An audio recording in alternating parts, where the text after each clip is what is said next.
Welcome, Lund loyalists, YouTubers watching on John Lund Unleashed and the Bay Area Sports Collective, those watching on X and Instagram and listening on Apple and Spotify. It's John Lund Unleashed and JohnLundUnleashed.com.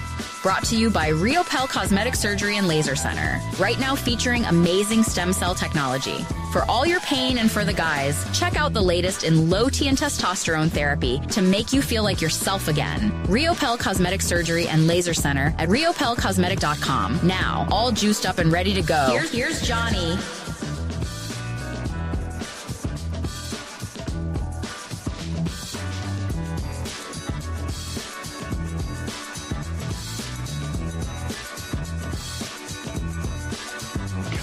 Wow. What a day. We were here together this morning speculating, trying to give you as much information as we possibly could, but let me get myself out of that window right there. There you go. That looks better. My goodness. Where do we start? The reason I'm even more minutes late than I said, so I originally made this for 7 o'clock. Had a dentist appointment today, so my mouth is still a little bit numb, but I don't care. You and I need to talk. We need to discuss. Just as I was getting ready to hit the button here, there's a report out now that Brandon Ayuk might go to Cleveland. My goodness, man! So let me just reset this thing and make sure we're not missing anything. But there's a report now, Brandon Ayuk to Cleveland, which I can't imagine what they could get for Brandon Ayuk here, because there is a little bit of a word out, and maybe they're just that mad at Brandon Ayuk. But anyway.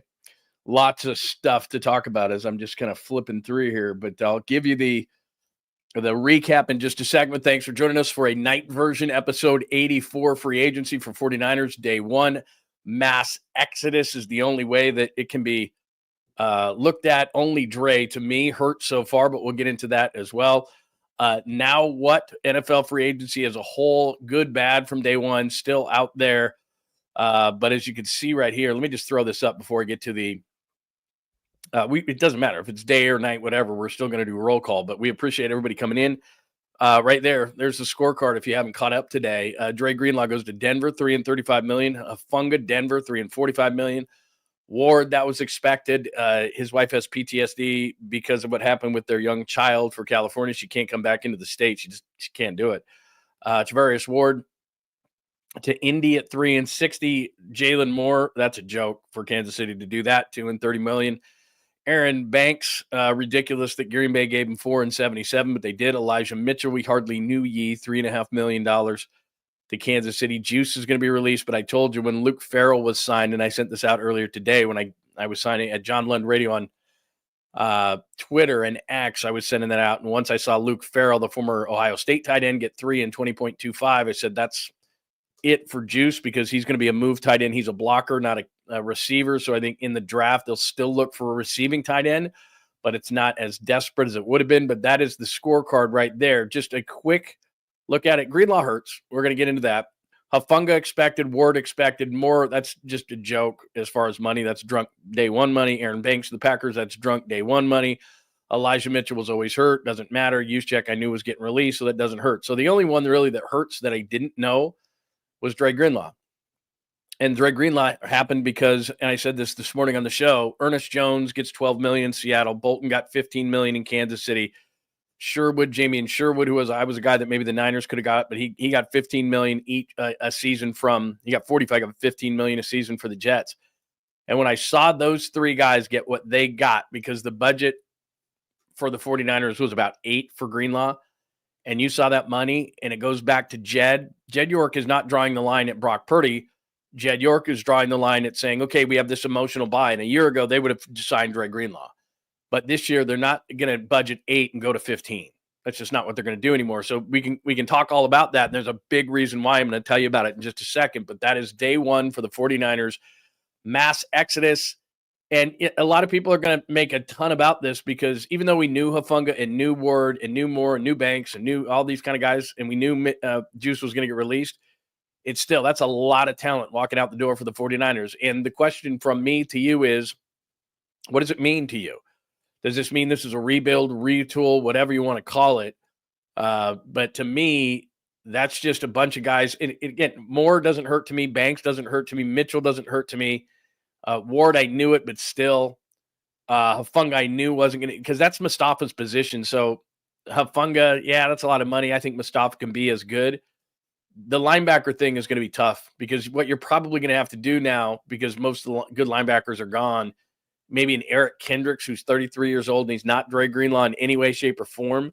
And then what you're going to have to do is draft a young linebacker and hope, because there's just not a lot in the free agency market anymore with linebacker. So Dre Greenlaw is the one that really, really, really hurts.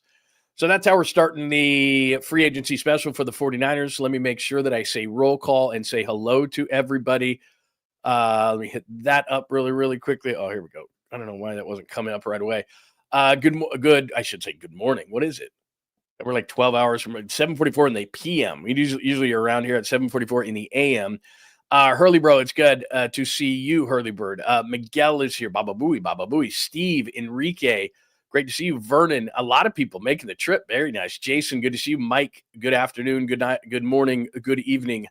Skills, who we didn't see a lot this morning, so it's great to do 2 shows in one day. Bill M is here. Great to see you. If you're new to the community, please let us know. Hi, Harry Johnson. It's not so early in Arizona, so you can make it. I like it. Let's see who else is here. Hi, Ryan D. Let's go. Good morning. That is a beautiful sunset right there. Joshua Blevins. It is very nice to see you, Joshua, my friend. Ruthless mindset with the 49ers. We'll discuss what exactly that means. I was going to pop that up there. Thank you very much. Keeping the faith this year. That's going to be tested right now as far as keeping the faith. Ian or Ian, it depends on how you do it.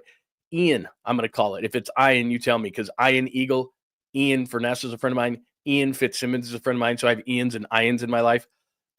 John, the wise Tushy. I like that, and I don't think I've seen you before, so welcome to you. D-Lou22, nice. Jason, good to see you, my friend. Andrew, really, we're seeing a lot of new names in here. I'm totally digging it. Very, very nice. So anyway, keep the comments coming on the comments line. I just want to throw a few things out, but my overriding question to you is, what are the Niners doing? I'm not mad, because here's the reason why this is happening. Let me give you a little insight into this, okay? So, very, very cool, man. Andrew in Las Vegas. I was just on with Vegas Sports and Information Network. That's why I was late today. Originally from Gilroy. Missed your KNBR days. Thank you very much. I really appreciate it, and thanks for making the time. By the way, real quick, I forgot to do this because I'm just so jacked to start talking about day one. John Lund Unleashed. Please make sure you subscribe. Tell all your friends we're on YouTube.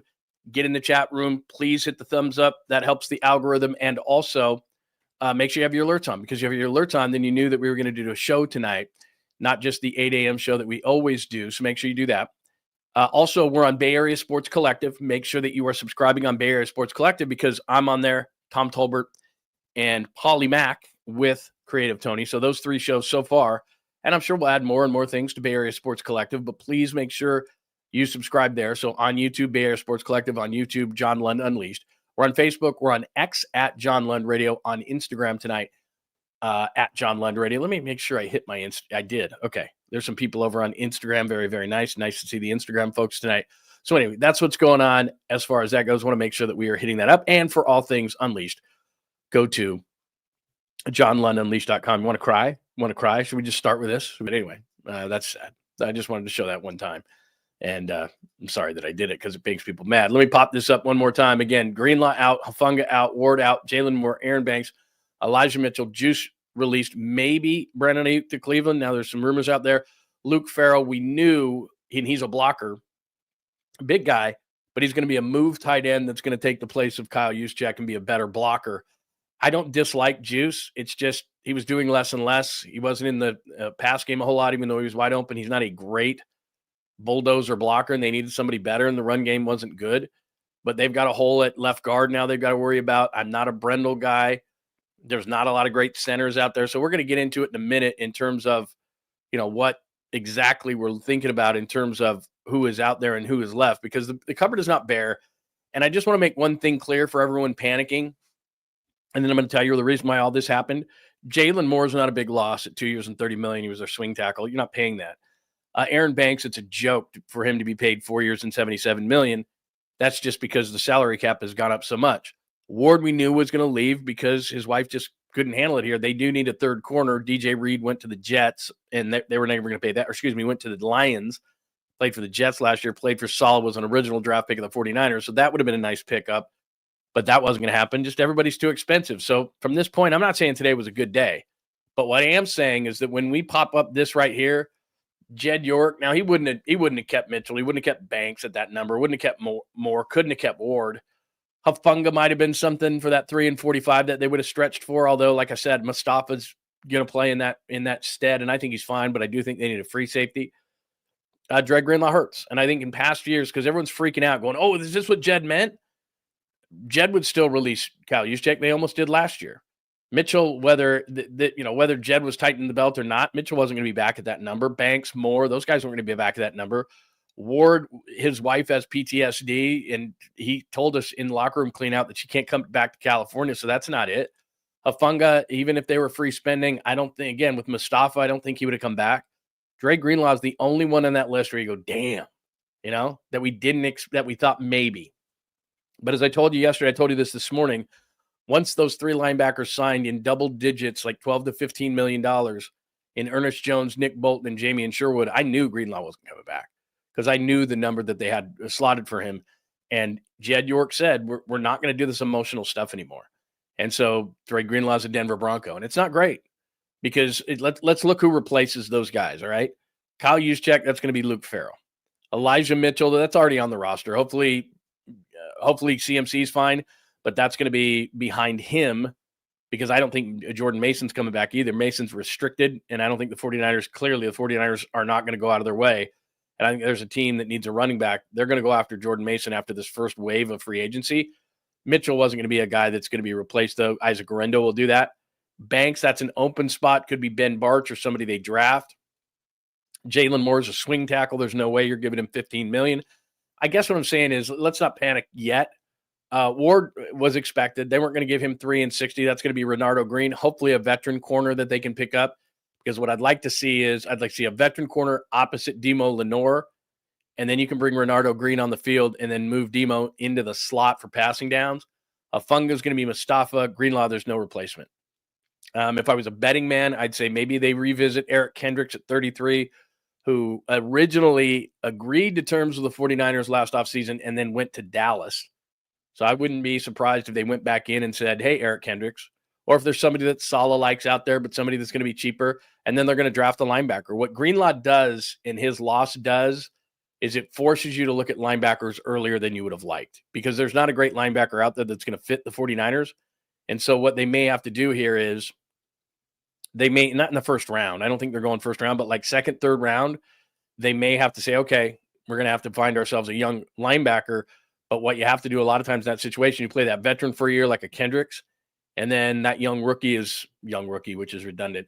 That rookie then comes in his second year and is really the full-time guy because the guys I saw last year, D. Winters or Jalen Graham, those guys aren't taking Greenlaw's place. So of the losses to me, Greenlaw's it. Hufanga I knew was gone. Ward I knew was gone. Moore and Banks aren't a loss. Elijah Mitchell's not a loss. Juszczyk's being replaced by Luke Farrell. But I do think the major issue here is what it signifies, and this is the question I want to ask you. They have a last place schedule. The Rams got Devontae Adams. They bring back Matthew Stafford. The Rams are the favorite to me in the division.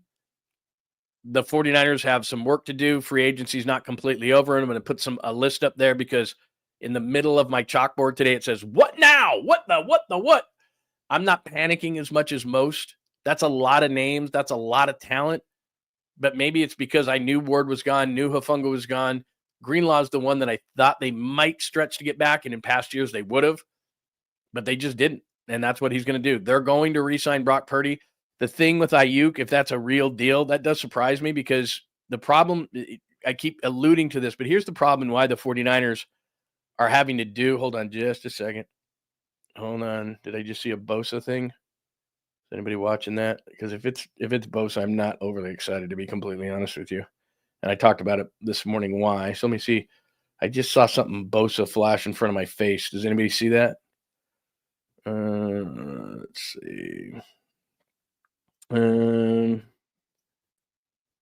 not seeing it. I just saw something flash in front of me. Maybe it was just an old thing. I mean, because I don't know that there's a Bosa here.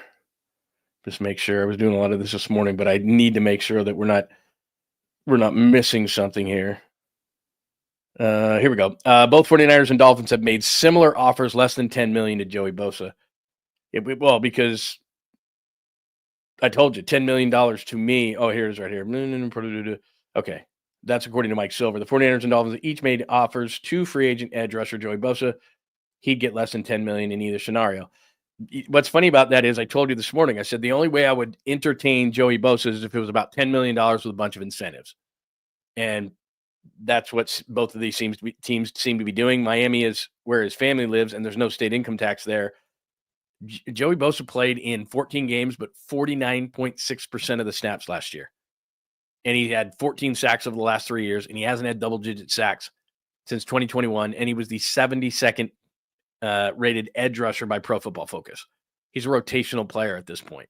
He's not going to get $20, $30, $40 million. So how important is playing with Nick versus playing in a state that is tax-free, and he might have a longer-term future in Miami than here in the Bay Area? But we'll see. By name, that's it's just like with Jonathan Allen. Great name, not a great player anymore. Joey Bosa, great name, not a great player anymore. Now, could his brother across from him or on the opposite end of him motivate him? Yeah, could.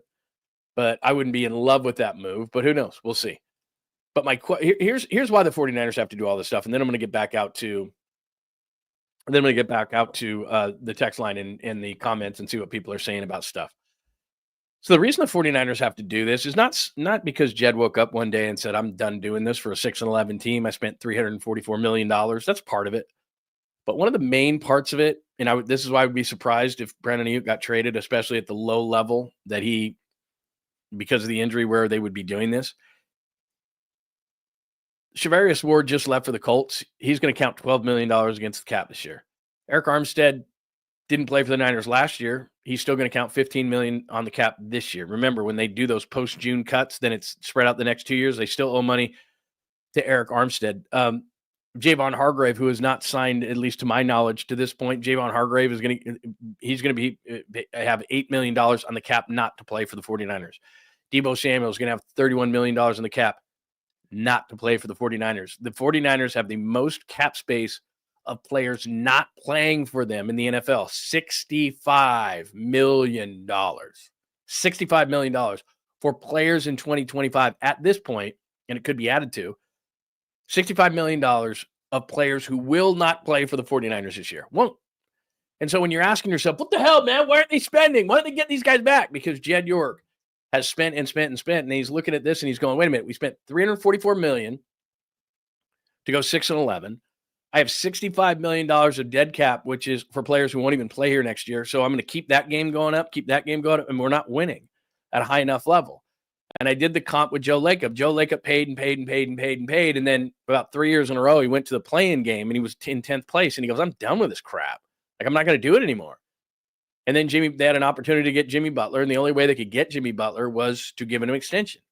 And Joe Lacob decided, because he's one of the owners that want to win, and not all of them do, Joe Lacob said, you know what, I got an opportunity here. I'll spend the money again. And that's what Jed York will do. Jed York will spend the money, and he's going to spend it on Brock Purdy. They're not going to short Brock Purdy. That's not where the line will be drawn. Like I said, it was drawn at Dre Greenlaw, who a year ago they would have gotten emotional and they would have signed him. I don't think with any of those other players that I popped up there that they would have gotten emotional on these players and they would have signed them. Greenlaw's the one. Hufanga, you've got Mustafa. Ward, it's going to be Renardo Green, and he wasn't going to come back anyway. Moore, that's a joke for that amount of money. Aaron Banks, that's an incredible drunken joke for him to get $4.77. I don't know exactly what the contract's going to say. It's not going to say that, but still, it's silly. Elijah Mitchell, he was injured all last year and has always been injured, and we saw Juice coming, and once Luke Farrell got that 3-year deal, he's going to be a move tight end, and he's going to block, and he's going to take Juice's place. So on paper, that looks horrible. I'm not saying it doesn't. And there's talent there. You know, Greenlaw, Hufanga, Ward, those guys are really talented guys. Juice, the last couple of years, hasn't done a lot for the 49ers. I like him in the locker room. I like him as a guy, but he's not a great blocker. And if you're trying to get back to smash mouth football, Juice being your fullback, he's okay.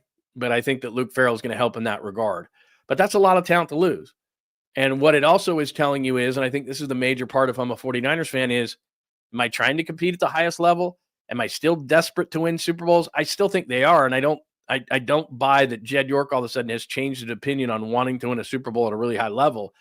But I think what he's thinking is, look, we did this draft thing one time and we were able to nail a bunch of mid-round picks, and we've got to be able to kind of do this. And if you think of the Rams, remember, and this is the biggest problem for the 49ers, is that the Rams won the Super Bowl and then they did this. They kind of tore down a little bit, but they had won a Super Bowl, so you could do that. Seattle did this after they won a Super Bowl. Like, okay, but we won a Super Bowl, and so you had justification to do that. You look at the 49ers, they are in danger of becoming what Harbaugh's teams became, which is really, really, really good teams that became really, really close. They got really close to this thing, and they couldn't get it done. So you can't put them up with the greatest teams, the greatest 49er teams. It's close, really good, Hall of really good, but didn't win a Super Bowl. And they still have talent coming back next year. Brock Purdy, they got to work on the offensive and defensive lines at a really high level. They brought back Kevin Gibbons. Doesn't do a lot for me. But their offensive line, Aaron Banks, I knew was going to be gone, but what are you going to do there? Jake Brendel is terrible. He was one of the worst centers in the league as a as a pass blocking center. Well, Brock can't have middle pressure, man. He can't. I think Brendel was like 12th best center in run blocking, which isn't, that's good. But he was terrible against the pass. I think he was like 51st or something. It's like, there aren't 51 centers, are there? He was terrible. One of the worst in the league as far as pass protection. And I can't tell you how many times I looked up and saw him on his butt and Brock's getting mauled. I mean, right up the middle, and they know it. So they've got to fix center. They got to fix the guard. The tackles are just, Trent Williams is going to have to be one more year. McKivitz is going to have to be one more year. Pooney is fine. That's going to be a major deal. They got to get an edge guy. I don't love Joey Bosa, but I could see it, especially if they're offering that kind of money. I don't know if Bosa would go Miami or San Francisco, maybe play with his brother 1 year and then, hopefully have a good year and then move on from that. But as far as the interior of the defensive line, and I don't see them going early in the draft with that. I'd really like him to go somewhere in free agency to get something done there so they don't have to be desperate in the draft. But Kevin Gibbons isn't getting it done. He's like 280, 285 pounds. He got pushed around last year. He's an okay depth piece, but you're not starting him. And so they've got major issues inside. Now they've got to get a linebacker, and I still think they need a free safety, a veteran free safety. Morig of the Raiders went off the board today. Holland, as far as I know, did not. And again, just like this morning, if something is happening that I'm not seeing, you let me know, because it's not like, people are taking the night off. So let's see here. That's nothing. Okay. I'll keep it up there. Okay. There's the latest on that. And again, just one more look at this, and then I got out. That's who they lost. Greenlaw, Hafungo, Ward, Moore, Banks, Mitchell, Juszczyk, Luke Farrell, and they did re-sign Kevin Gibbons, which really doesn't do much for me. What say you? All right, let's see what we've got here, what people are saying. I know that they probably talked to Robert Saleh about this and said, look, we're going to try to get Dre Greenlaw back. But I think Robert Saleh saw $15 million going to those other linebackers and we're not going to get him. That's what I said yesterday. That's what I said this morning on the show. I looked at it last night and went, he's not coming back. Once I saw 15 to, I think it was 13 to Ernest Jones, 15 to Nick Bolton, 15 to Jamie and Sherwood. I went, he's not coming back. They're just not doing it. He's coming off an Achilles and played 34 snaps. That's the exact thing that Jed York is talking about. He's not, people misconstrued and said, well, they're not going to re-sign Brock. You know what they could have done I know they wouldn't have done this, but Sam Darnold's going to make $30 to $35 million. It's basically in Seattle a 2-year, $55 million deal, and then we'll see. If you didn't love Brock, you could have went out and tried to get Sam Darnold and did what Seattle did. Probably could have gotten a first-round pick for Brock Purdy. I know they didn't ever think about doing that, but if you really wanted to save money, you could have done that. He's 27 years old. I think what Seattle did was really smart. Geno Smith's 34 years old. I think he's a journeyman quarterback. He had a good first year in Seattle, and they went out and they signed Sam Darnold for a reasonable contract as far as quarterbacks are concerned and got a third-round pick out of the Raiders. I think that's a smart move, and you don't often see that, but there's not a guy on the market like Sam Darnold who had the great year that he had last year. So that's interesting. I like Dean Winters too. It's just Miguel. I like him too. It was just he was out of control a lot. He was like a chicken with his head cut off a lot of the year. He was making a lot of mistakes. I love his speed. I don't know that he can take that role full time, but he's probably right now on the roster the guy most suited to do it. But I would not be surprised. In fact, I expect them to sign a veteran for cheap, maybe Kendricks. and they expect him to draft another linebacker because they gave Winters a chance, and he was better as the year went on. But man, at the beginning, I'm with you on that. Geno Smith was terrible against the 49ers. I think he was like 1-4 through a bunch of dumb interceptions. I agree with you there. That's a good point. Darnold's going to make Seattle. Seattle was 10-7. This is what's funny. Seattle lets go of Lockett, who was old for football concerns and injured and small. They trade DK Metcalf because they don't want to pay him $30 million, which that's not a bad idea. Don't pay him $30 million. And they traded Geno Smith, who was 34 and wanted $45 million. And they end up getting Sam Darnold for like 30 or 34 million, who's 7 years younger. And yesterday, everyone's like, what the hell is Seattle doing? And I told you this. Seattle knew what they were doing. They already had a deal with Sam Darnold. They traded Geno Smith knowing Darnold was coming there. They're like, this is going to be easy. So I think the Niners have a plan, and they knew they were going to lose a lot of those guys. It's just that, and we'll hit up on free agency in just a second as far as who's left, because not everybody's gone. And there was a lot of drum. I mean, the Kinlaw signing by Adam Peters, I generally like what Adam Peters has done with the Commanders. How could you not? They're in the NFC Championship game. But there's no other explanation than he helped the 49ers, was the VP of player personnel when he was with the 49ers when Javon Kinlaw was drafted that fateful day. And he's just pounding the table for him again and going, I know he's good. I know he's good. 3 years, $30 million guaranteed for Javon Kinlaw. Just ridiculously drunk spending. And then New England went out and they had the most money at the beginning of the day. And New England, they went out and they did the cardinal sin. Milton Williams, the guy who played well in the Super Bowl for Philadelphia, they made him the highest paid Patriot of all time. Not just defensive player, of all time. Higher than Brady. I mean, it's like, oh my God. And they've got money. I mean, they had the most cap space, but they went out and drunkenly spent it. So there's a fine line between losing all the guys that the 49ers lost today. And I'm not, look, if you're pissed or if you're upset or if you're thinking that they're going in one direction, I can't blame you. I'm just saying it's better than it not spending and letting guys go is a hell of a lot better than what New England did today. I'll tell you that. They're going to have a lot of regret. There's the Juice stuff, but we knew that once they signed a tight end today. And we knew that too. I think after, Juice last year, it took him a while to say, okay, fine, I'll take that. I'll take the pay cut, but he wasn't happy about it. And so at that point, then Juice, you knew was going to be, especially looking into this year, was going to be a problem. By the way, that was cap space as of this morning. So the Patriots spent a bunch.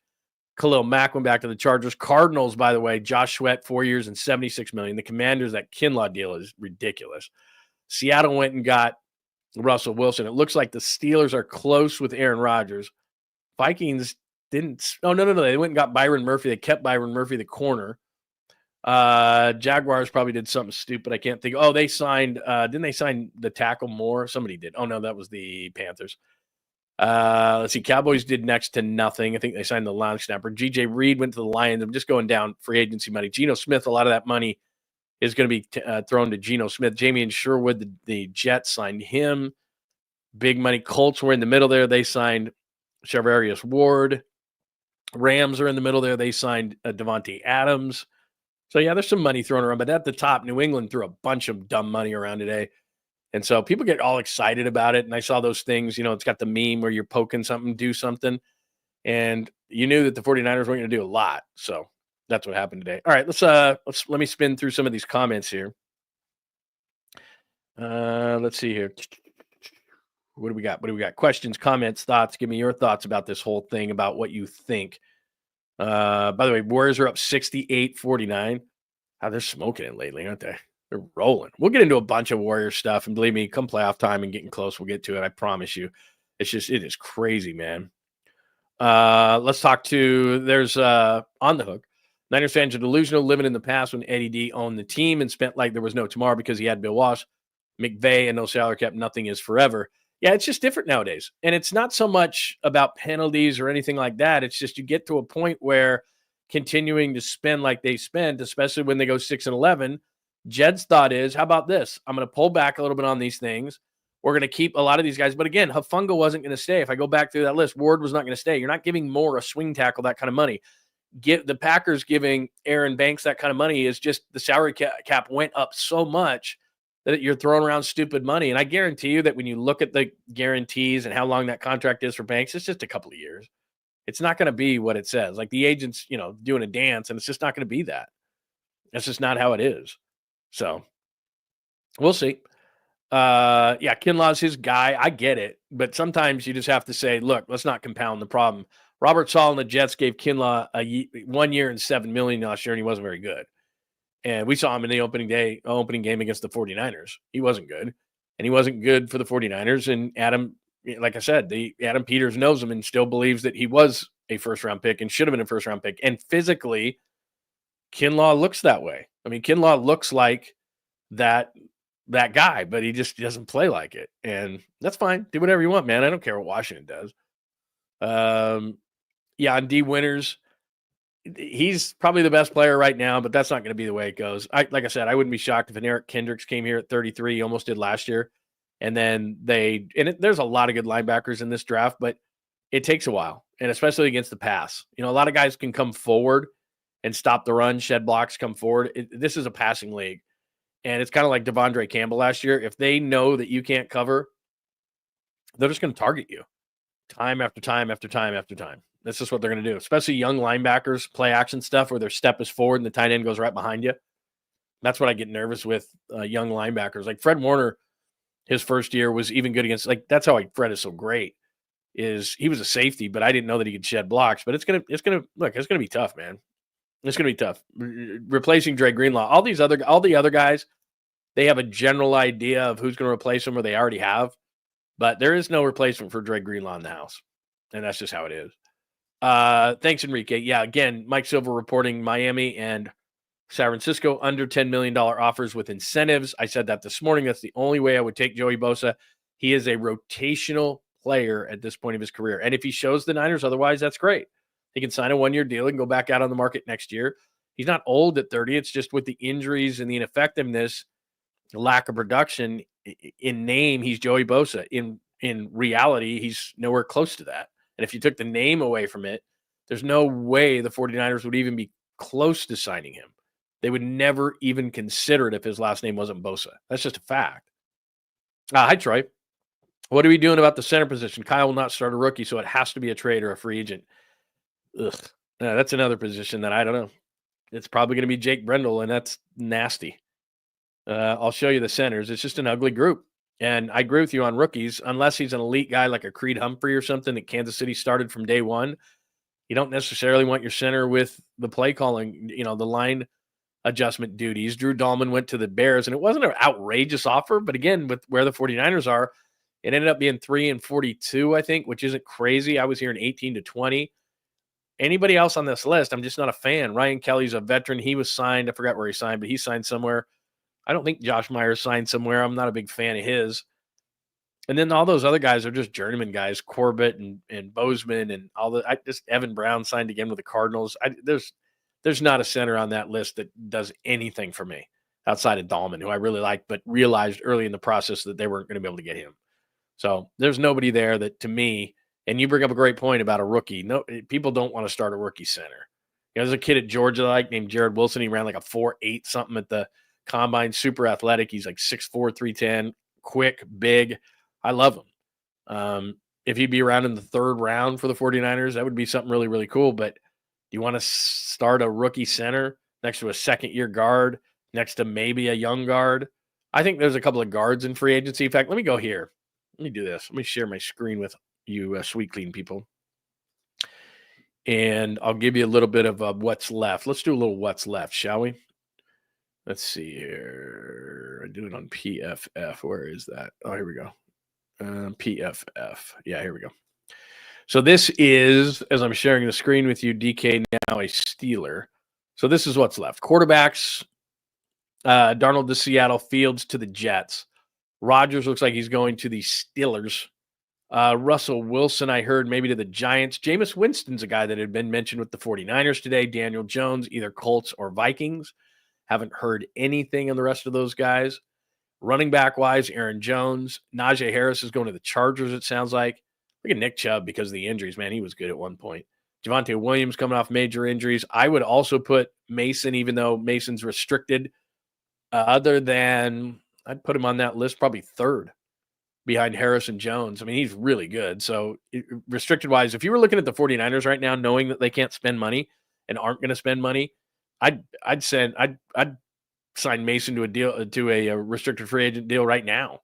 And they're not going to match anything decent. Godwin, as far as receivers go, the 49ers need a veteran receiver because I just don't trust a rookie to take the place of Ayuk. And if they move Ayuk, and there's a report that maybe Cleveland is looking at him, which blows my mind. So I'm making sure that I'm not missing anything in this whole thing. Let's see here. Yeah, I don't see anything.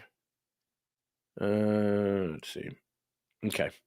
But as far as receivers are concerned, Cooper would be a guy. Diggs is no way. Hopkins, I think, is retiring. Keenan Allen is slower than I am. Mike Williams is always hurt. Elijah Moore is an interesting name. Hardman, Scantling, no. Cooks is the guy. I'm just telling you, I've heard things. Stockton guy, good speed, veteran. He could replace Ayuk in the short term. Nobody else on that list does anything for me. But, I could be wrong. Tight end wise, again, they signed the kid from Jacksonville. He's going to be more of a blocker. None of those guys on that list do anything for me, and it's a really good draft for tight end, so I don't expect them to do anything. Offensive tackle wise, I don't see it. There's Jalen Moore, 2 and 30. Interior offensive lineman. Okay, Minnesota was Ryan Kelly. That's right. Josh Myers is still out there. I'm not a huge fan. Will Freeze is a guy that Seattle was after. Now, the interior right here, Tevin Jenkins, both guards in Chicago are out. They got Joe Tooney there, and they got Jonah Jackson from the Rams, plus they signed Dahlman, so their interior is totally different. Tevin Jenkins is a guy who's been hurt a lot, but he's a young guy at only 27. Becton, I don't think, moves well enough. James Daniel. There's two guys right in the middle of that guard list that could take over for Aaron Banks, make far less money, and be far better players. Jenkins has been hurt a lot. James Daniel's coming off a Achilles, so would that scare the 49ers away? It might, but those are two guys that I would keep an eye on. Tomlinson's not coming back. There's nobody else in there that I like. Brunskill was decent with the Niners at one point. Edge rusher-wise, Joey Bosa again, but real quick, Khalil Mack, that one hurt because I thought maybe the Niners, because they had showed interest before, but he goes back. He was a top 5 PFF edge rusher this year, was Mack. So Mack, Sweat, Reddick, Kuntz, all those guys are off the board. Zadarius Smith just got released by the Lions. He stunk. Chase Young went back to the Saints. There's Bosa. Azeez Ojulari is a guy that is interesting. He's had some success with the Giants. Really young guy. He's only 25. That's an interesting name to me. There's Charles Omenihu, who can play inside and outside. What else do we have? Graham is older. None of those other names do anything for me. Again, you can see that interior defensive line. This is where the Niners need to do something here. Milton Williams, that's the guy that signed with New England for 104. Just ridiculous money, but New England had the money. Hargrave is not going to be here. Allen is a great name, much like Bosa, but doesn't play that way anymore. Campbell's a veteran. Collins got released by the Niners or will be soon. Gibbons re-signed by the Niners. What else is on that list? Nothing. It's not. Ugh. See, they're going to have to draft. There's 24. I've told you this before. There's 24 starter grades, according to Daniel Jeremiah in the draft. They're going to have to go draft here because I liked Poona Ford a lot, but the Rams gave him 3 and 30, and the Niners were never going to do that. Poona Ford had a great year last year. The one name I would like is not Allen on that list. Somebody was stupid enough to give Grady Jarrett 3 and 43. That was the Bears. He didn't have a good year last year. So that was name only. Kinlaw, look at that ridiculous contract. 3 and 45 at 30 guaranteed. That's a silly contract. Nobody else really on that list that you like. Anybody from that list? Hargrave's not coming here. Not a great list. They got to get somebody, though. They got to get a veteran. That was a bummer this morning when DJ Jones re-signed with Denver, 3 and 39, but the 49ers were going to do that. I like Sebastian Joseph Day. He goes back to the Titans. So, yeah, it's not a good day for the Niners because not only have the guys that they lost themselves, and this is the linebacker market I was telling you about. When Jones, Sherwood, those guys went back, Bolton's the other one. When they got those deals last night, you're like, that's not good. And then you look at Robert Spillane, who comes over from Vegas, and he got 3 and 37 before Dre signed. And I went, well, Dre's better than him, even coming off an Achilles. So then he gets 3 and 35. Kendricks is the guy. Dotson was in Seattle for the first half of last year, the former Bill. He was terrible, especially against the run. So I can't see them. Jerome Baker, same thing. He was in Seattle. They got rid of him. Not a lot of great linebackers. That's what I'm saying. Krug always brings up Willie Gay Jr.'s name. He's super fast, but I don't know about him. Corner-wise, I think they could use a veteran. There's DJ Reed at the top. Thought maybe there was an outside chance because he played with the Jets. Nope.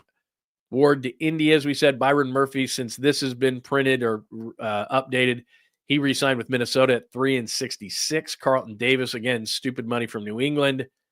Asante Samuel Jr. is a guy that I've heard. As a name, Darius Slay went to Pittsburgh, by the way. I need to refresh this list. Darius Slay went to Pittsburgh. Nate Hobbs, Green Bay. Adebo was a guy that I really liked for the 49ers. He's been hurt up and down, but 3-54 is way too high. He's been injured too much. And that's it. The rest of the guys, Shaquille Griffin, he's been done for a long time. The safeties are the ones. Cam Bynum, that one stinks because I thought maybe the Niners, but again, 4-60 with Indy, never going to happen. Hafunga, as we've talked about, $3 and up to $45 million. Morig, I thought, was a guy maybe because he's more of a free safety, which is what they need. Holland at the top of that list, I really like. And I know he didn't have a good year last year, but he's only 25 years old. He's from the Bay Area, went to Oregon, but he probably is going to be far too expensive for the 49ers. Chin is more of a strong safety. He signed with the Raiders. So that's the safety situation. So there you go. That's who's left. Anybody on that list do anything for you? Like I said, linebacker wise, that's a bummer because there's just nobody there. And you're going to have to get a veteran guy and then a young guy. Or maybe somebody, people have mentioned Winters. I didn't like what he did. A couple of interior offensive linemen that could make some sense for the 49ers. They might be able to fill that hole before the draft. Tight end wise, like I said, they pick up the kid from Jacksonville, but he's going to be a move tight end, and he's going to be more of a blocker than anything else. Receiver wise, if they move Ayuk, even if they don't, they need a veteran until he comes back. Cooper's on that list. That's an interesting one. And Brandon Cooks is on that list. Think about that one. Running back wise, they'll be fine. Quarterback wise, they need a backup. I wouldn't be shocked if they look now. Zach Wilson just signed with who did he sign with? Miami. Zach Wilson signed with Miami. I wouldn't be shocked if they looked at Mac Jones. I don't love it, but I'm just telling you, they liked him coming out of the draft. So there you go. There's a quick look at free agency, who has signed and who could possibly be still available for the 49ers. And it's not a lovely bunch. I'm not going to lie to you. It's not a lovely bunch, and I'm sure you could tell. You don't need me to tell you that. It's not a great group. So there you go. Give me your thoughts. I'll go out to the chat line again, and let's see what's going on as far as everybody is concerned. And again, thanks for joining us. John Lund Unleashed on YouTube, Bay Area Sports Collective on YouTube. So make sure that you subscribe to both. You're watching on X tonight. Thank you so much. At John Lund Radio, and Instagram at John Lund Radio. Facebook as well. You can be my friend on Facebook. I'll tie a pork chopper around my neck and we can be friends.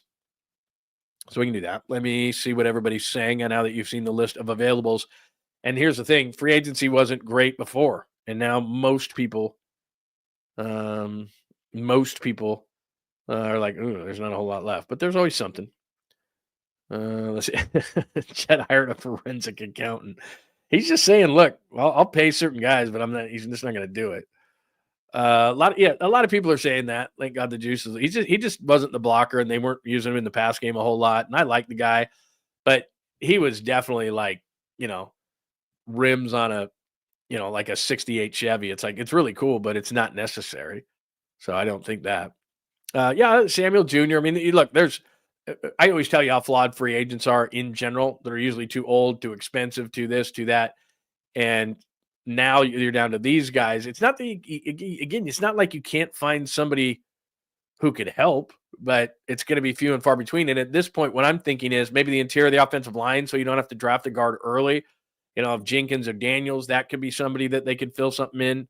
Bosa's an interesting one, but remember, I just want you to know that it's a Bosa and it's exciting, but he's a rotational player, so that would be okay for a certain amount, as long as you're saying to yourself, okay, we realize, I've mentioned probably Cooks too much, but I'm just telling you that the expectation level for what people are thinking the Niners would be thinking, and maybe it's now lowered because we saw what today was, but I've just heard that name a lot.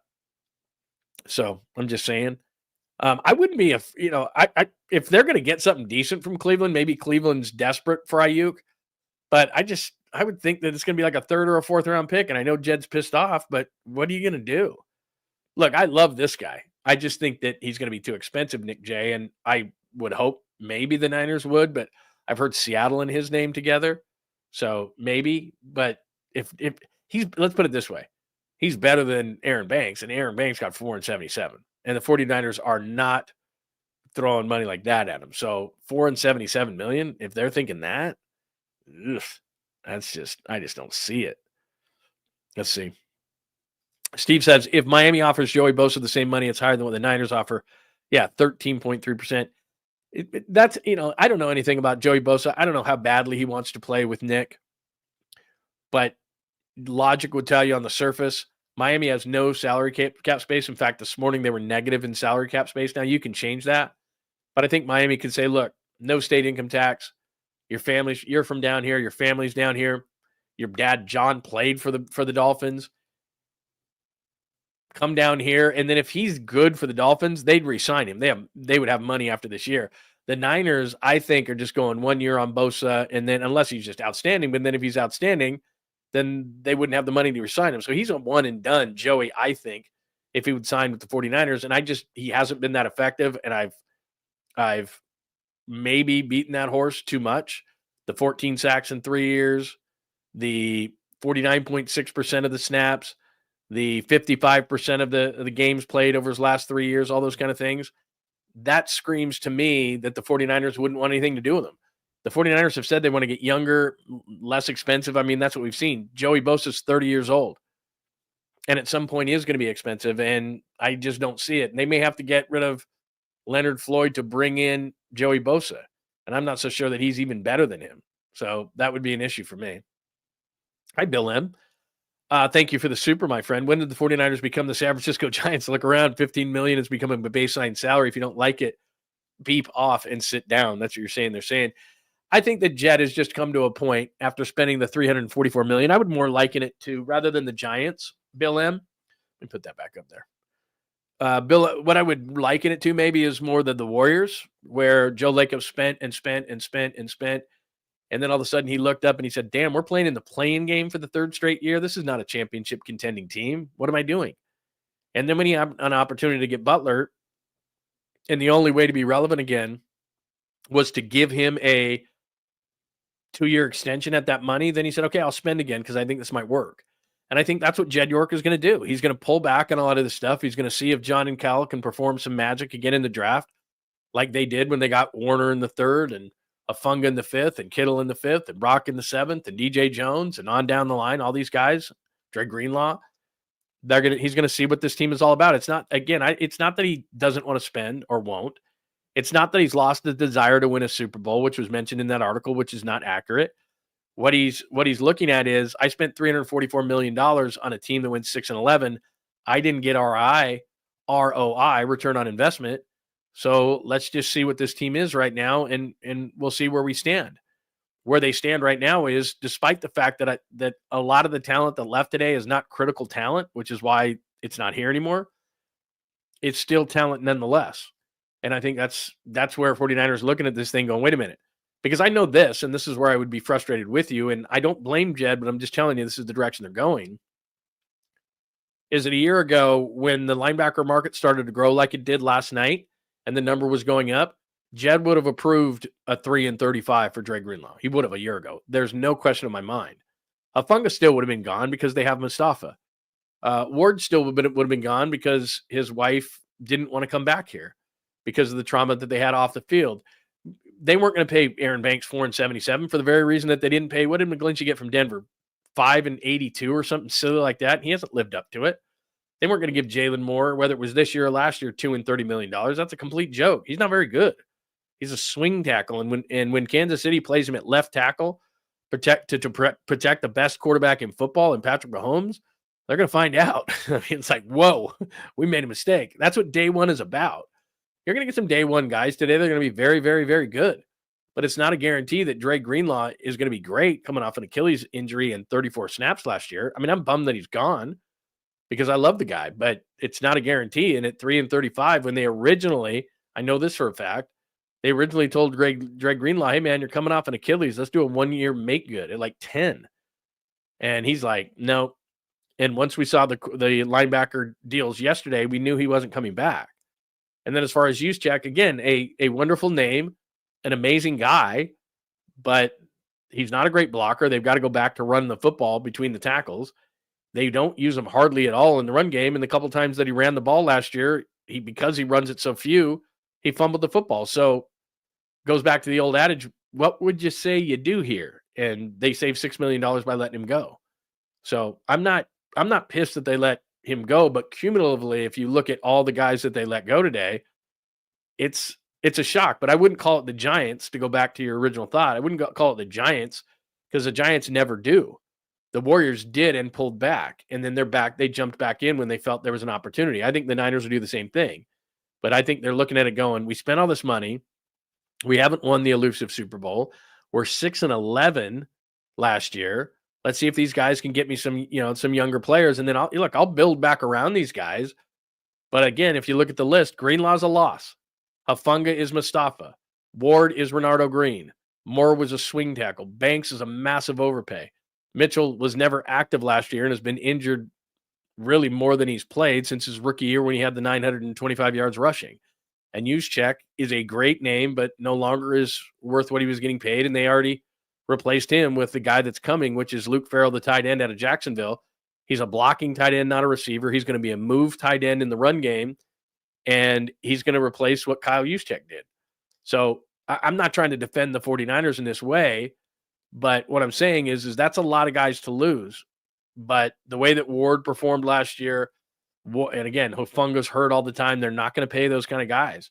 Greenlaw's coming off a major injury.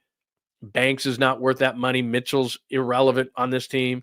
So, look, it's a lot, and it's pretty shocking to see all those guys walk out the door for the 49ers. And so people are going to draw conclusions that they don't want to win or they're rebuilding or anything like that. And there's a couple of guys in there, but I don't think Juice is a critical loss. I don't think Jalen Moore is a critical loss. I don't think Aaron Banks is a critical loss. I don't think Elijah Mitchell's a critical loss. I don't think so. Dre Greenlaw is the only one in that list where you go, damn, I wish they could have kept him. And Jed York a year ago would have kept him. But this year he's like, I'm not going to jump into that game anymore. So you can dislike him for that. I totally get it. You're a fan going, dude, come on. It's the NFL. You got plenty of money. And I can't fight you on that, but that's what he's just decided to do. Other than Greenlaw, I'm not upset at anybody on that list. I'm upset we didn't try to get anyone who's as good like DJ Reed. That's where I would be, is that there was a few guys that signed today, and we went over the list just a minute ago of who's left. And if you missed it, we'll go back. You can go back now, or you can go back when I post the notes for the show, and you can click on whatever you want. But yeah, that's, I guess. But day one, again, I'm watching a bunch of drunk people give, Kinlaw $30 million guaranteed, and Aaron Banks $77 million, and Dan Moore a bunch of money, who's an average to below average offensive tackle that I think Carolina got or Tennessee got from Pittsburgh. There was your typical, the Patriots did a bunch of drunk signings today.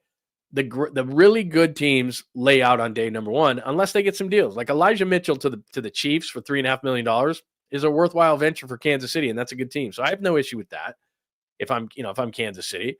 But thinking that Jalen Moore is going to be your starting left tackle at 2 years and $30 million when he has to protect the blind side of Patrick Mahomes, good luck with that.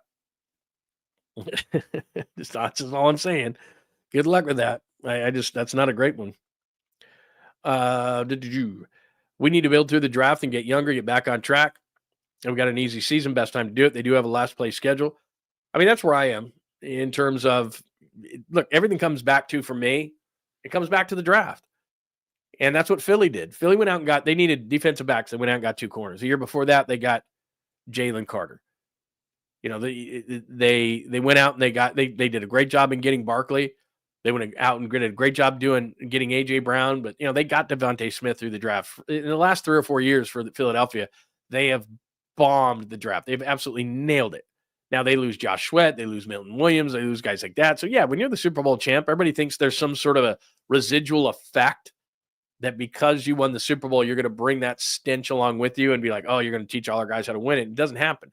Every single year, teams overpay for guys who are on Super Bowl teams, and they don't bring some kind of magical pixie dust with them. Milton Williams will not bring that to the Patriots. Josh Sweat will not bring that to the Cardinals. They just got paid a bunch of boatload of money because they played well, especially in Sweat's case. He played great in the Super Bowl. He's been an okay player, but he's 4-76. That's where in a couple of years, teams are just going to go, well, I got to undo that deal. And that's what Jed is trying not to do. I'm not defending the 49ers in this case, it's just, I'm with you. I'm not overly concerned about the guys that they lost because that's an overpay if you keep them. Banks, you weren't going to keep. Moore, you weren't going to keep. Hafunga, you've already got a guy in his place. Ward was never going to come back with the situation that was off the field. It's Dre Greenlaw. Dre Greenlaw, they would have re-signed a year ago, and they would have went to the number.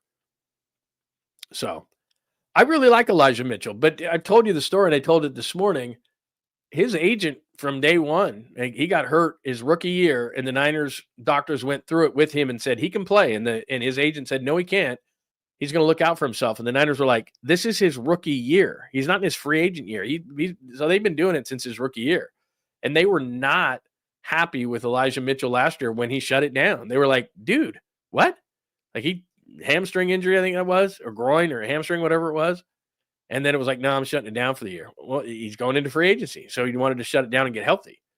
He parlayed that into a whopping $3 million deal, which to me and you is big, but not so great. He skills. Let's see here. What else do we got? So just general thought. Now that the 49ers, and I think we've established, I think we're smart in this room, that they didn't lose the best of the best, but still what it indicates to let all those guys go and to not, as some people have said in the chat room tonight, to not go out and sign somebody, a major guy on day number one. And I know why they didn't, but where do you think the Niners are? Now, I was just on a show in Vegas with Vegas Sports and Information Network, and they just asked me that very question. So what are the Niners doing? Are they rebuilding? No. Because if they were rebuilding, to be honest, Kyle Shanahan is not a rebuilding kind of a coach. He would probably want to go, you know what, let me move on. John Lynch is only here for one reason. John Lynch has a goal to win a Super Bowl with the 49ers, and the minute John Lynch were to win said Super Bowl, if he would, he'd be off the Fox making $25 million a year to be a broadcaster because he's a damn good broadcaster. He doesn't need to be beating the bushes as a scout and doing all these kind of things. Being a broadcaster, not in my case because I work so hard, but being a broadcaster is a lot easier than being an NFL general manager. So he doesn't need to do this. He has enough money for the rest of his life. He's fine, but he has a goal of wanting to win a Super Bowl. So if Jed York had made an indication to John and Kyle, I'm not in it to win it. The next day, Kyle would be like, well, then I need to go somewhere else. You can trade me and get something for me, but I need to go somewhere else. And John Lynch would be doing TV. So I'm not buying that there isn't this burning desire to win. I just think they're trying to do it in a different way. So that would be my answer to that question. What do you think? Hi, Martin. Good to see you. The replacement is already on the roster. Luke Farrell.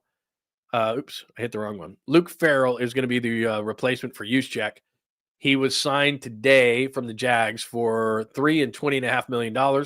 He's a move tight end. He's a very good blocker. He's not going to be the savior for George Kittle. I still think it's a really deep draft for tight ends. A lot of good tight ends who can catch the football, but not a lot of great blocking tight ends, which is pretty much the case in NCAA football right now and college football right now. They don't have a lot of great blockers, but there's some good receivers. So what can happen is they're going to draft a receiving tight end at some point in the mid rounds. And then they're going to have this Luke Farrell guy be the move tight end and the blocker for what Kyle Juszczyk used to do for a lot cheaper, I think, because they're going to save about $6 million by letting Juszczyk go. And we should have known that the writing on the wall last year because they had him take a pay cut, and there was rumors that it was going to happen again. And then once they signed Luke Farrell, in fact, I tweeted this out in parentheses. I said, Juice is gone when that happened. So that's going to be the replacement, the kid that they just signed from Jacksonville today for their big signing. Hi, Chuck. The mass excellence equals draft capital for next year. That's one thing that we have not talked about is, and I don't, Mayoko and those guys will send out, and David Lombardi's and those kind of guys are going to send out what the formula is. But yeah, those mid rounds that the 49ers are so good at, they're going to get a couple of 3s and a 4 and all this kind of stuff because they just, Ward and Greenlaw and Hafunga and all that kind of stuff, they're going to, whatever the formula is, they're going to get a bunch of guys. They're going to get a bunch of picks. So I don't know if that does anything for you. Yeah, that's, that's what I mean is like, you look at that list and you're like, okay, I get it that they lost their starting left guard, but we knew that. But for Green Bay, who's that's a good football team and that's a good organization, for them to be the ones to give him $77 million, and we'll look at the contract. I promise you, and it's not going to be worth that. It's not. But still, it's just like Aaron Banks at any high number is silly. He's just not a very good player. At least he doesn't fit this scheme, and most teams do run some form of his own scheme. And so I don't see it. I don't think he moves well enough for it. I don't think he's good enough for it. I think the entire interior, I mean, Pooney's really good, and the tackles are going to be fine at least for another year, but the left guard and the center needed to be replaced. We know that. And there's no good centers. And once Dahlman signed with Chicago, there's really not any veteran centers. And somebody said this earlier, you don't really want a rookie center starting. So I would probably brace myself for another year of Brendel getting knocked on his ass and middle pressure, but I hope I'm wrong. I'm going to be positive. Stop doing that, Lund. Yeah, I mean, you know what, Richard? There might be somebody on the roster. I mean, they like Ben Barch. There's a couple of guys. You know, we always assume that they got to go out and get somebody. Maybe their thought process is that person is already here. I don't know, but I liked Aaron Banks when he got drafted. I remember having him on the show. He was a second-round pick. He's from the Bay. I can't remember where he's from. He's from the East Bay somewhere, maybe Hayward. Went to Notre Dame. I mean, he had good credentials. I liked Aaron Banks. He didn't fit, and he didn't get better.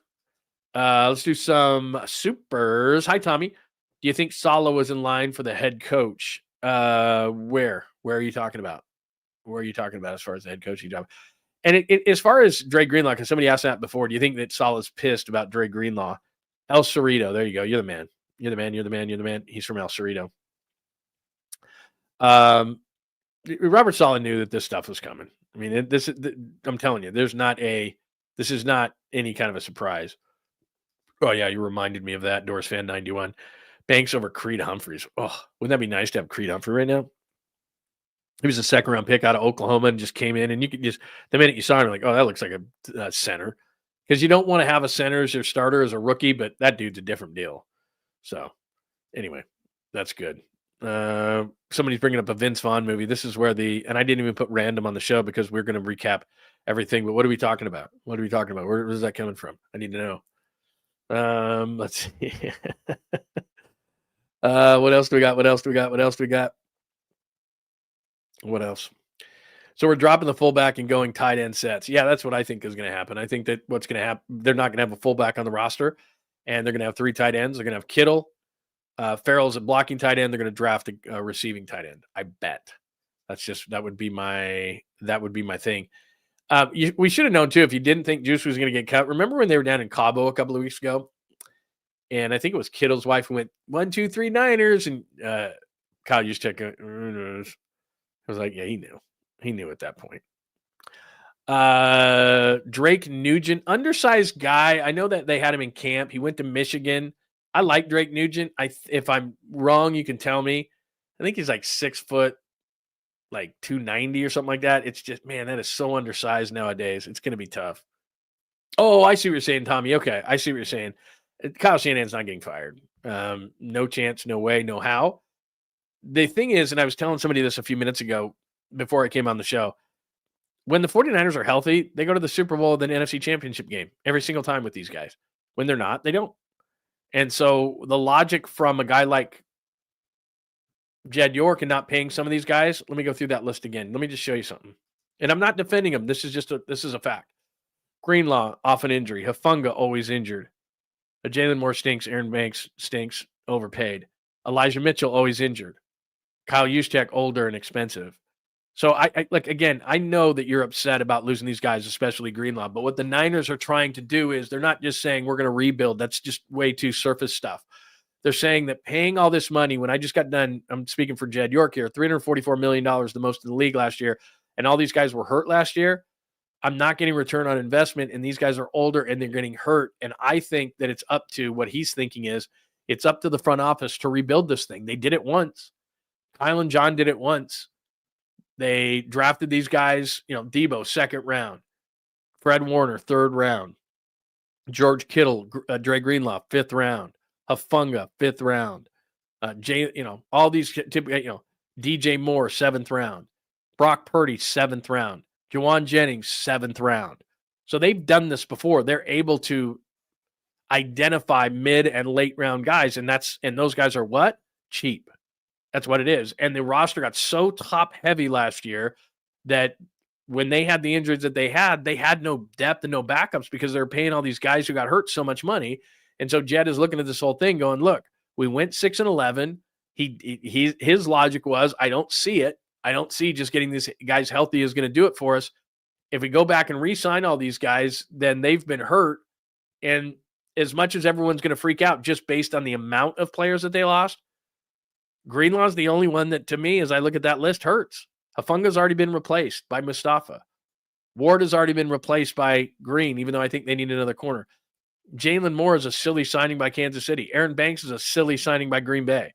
Mitchell is always hurt. Juszczyk, that was writing on the wall a year ago, and they already replaced him with Luke Farrell. I'm not saying that all these moves are right or best. I'm just saying that there's either a replacement for these guys, or in Moore and Banks' case, those are stupid. That's just drunk day one free agent signing. And everyone, for some reason, not everyone, that's wrong.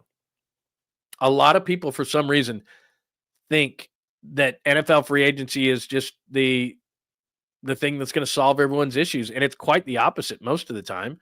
A couple of these guys, Zach Bond last year and Saquon Barkley, helped the Eagles immensely. But a lot of times in free agency, 2 years later, you're going, damn, that was a stupid signing, Javon Hargrave. That's what happens. They overpay for these guys. We see it every year. The same teams are in the same predicament because what happens is they draft, they develop, they don't re-sign. So then they got a boatload of money because they blew the picks. They didn't re-sign the picks. And then they got all this money. Their team stinks, and they go out and they spend money. And the cycle keeps going on and on and on because they have to spend the money. They spend it on the wrong guys. And as I said, it's flawed players. Most of the time, it's flawed players. There'll be some guys in this class that are really good free agent signings, but the majority of them are going to regret these signings. New England, with all this money that they spent today, are going to regret the signings, and these dudes are going to be off their team in a year or two. Like Green Bay, for example. Aaron Banks in that deal, and we'll have to see how much is guaranteed and how much is up front. And like I tell you all the time, go to Spot Rack or go to overthecap.com, and you'll see by whatever year the thing just explodes, that means the contract's over at that point. And then there's void years after that. It's all screwy money. It's monopoly money. And so when you see Aaron Banks at 4-77, no one's that drunk and stupid.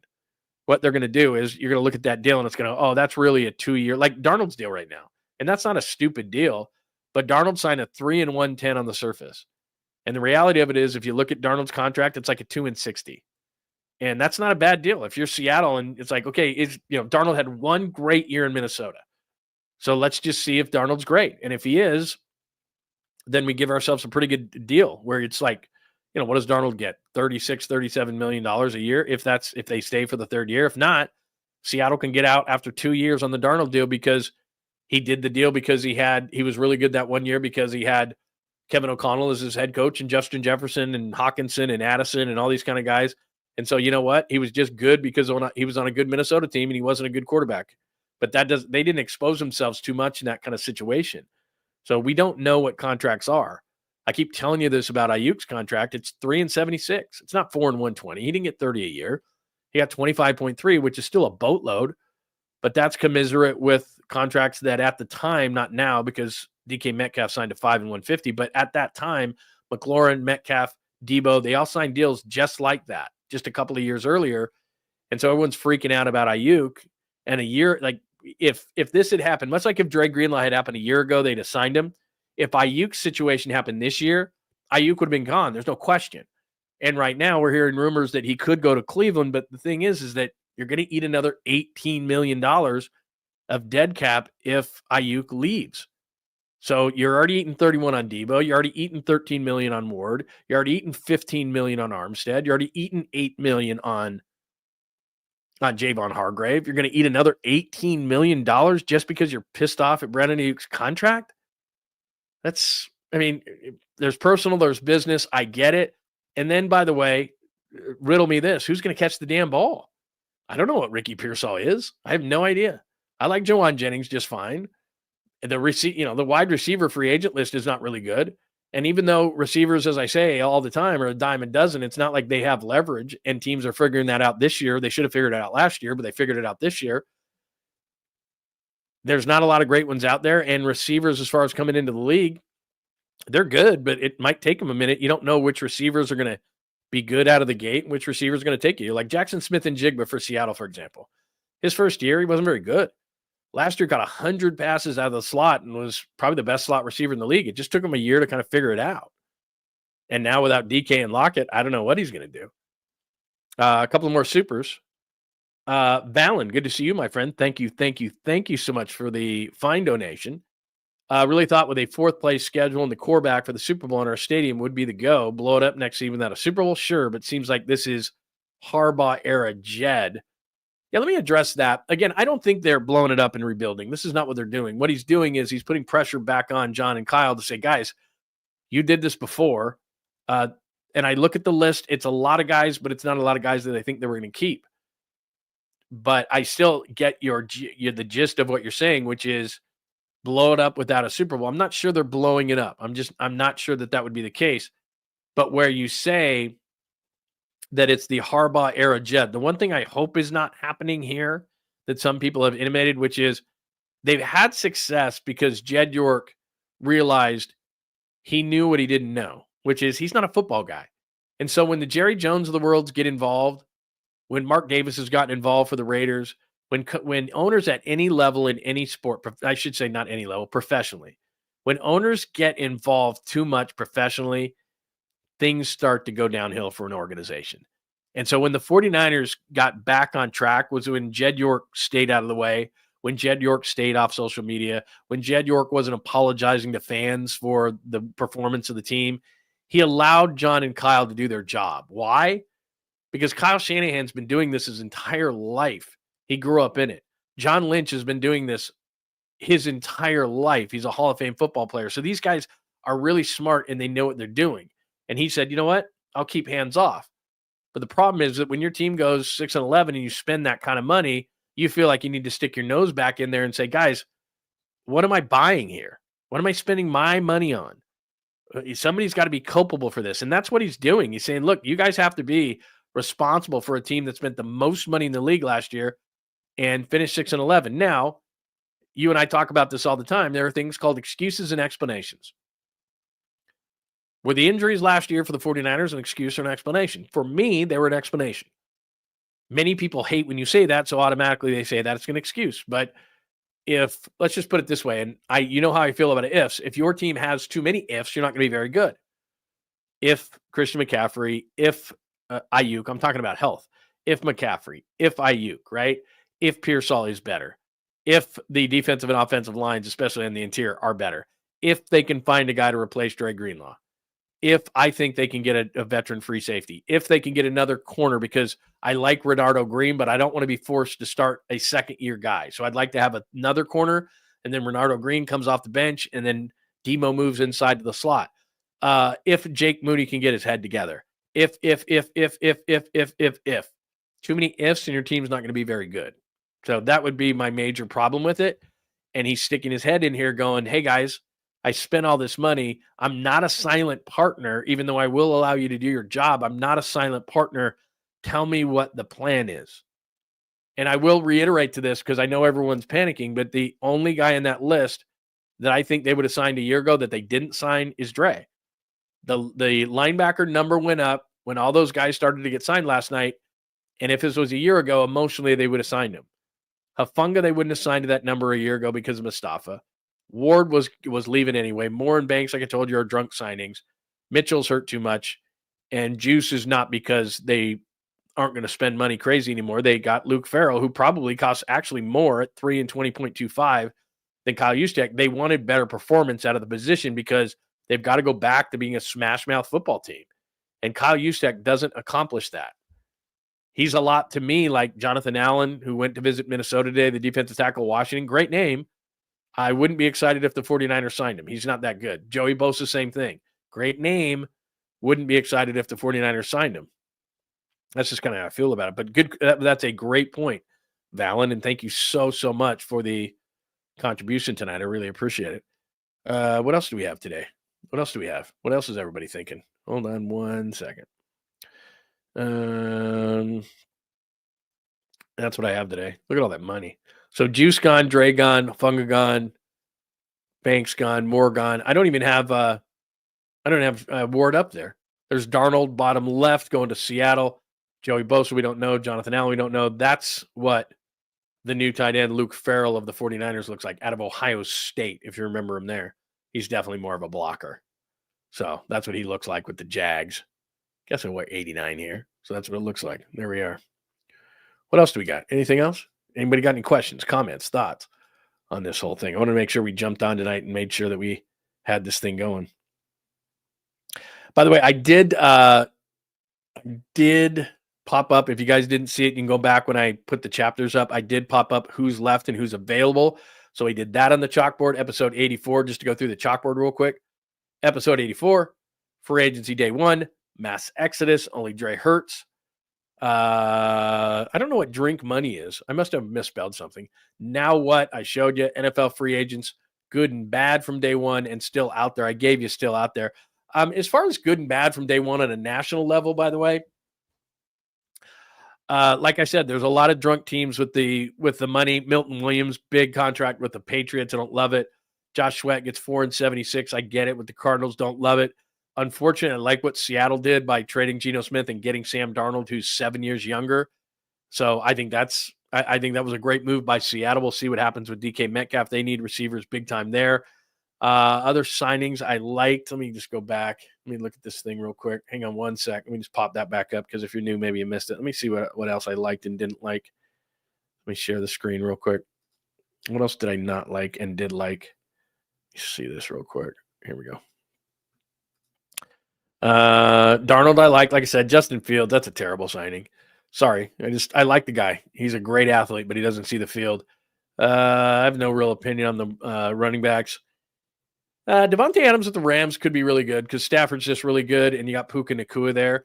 By the way, one rumor that's going around is Cooper Kupp is from Washington. He went to Eastern Washington, and he has a family near Seattle. And so a lot of people think that when Cooper Kupp gets released, he goes to Seattle. And so then you'd have Cooper Kupp, Smith, and Jigba, and they'd get a rookie there with Sam Darnold. That could be kind of interesting, and I don't love that from a standpoint of the 49ers. Slayton was a guy that some people thought maybe the Niners would go after, 3-36, and he stays with the Giants. Joshua Palmer, that's a big overpay for me. Mac Hollins, I don't love, whatever. Tight ends, not great ones.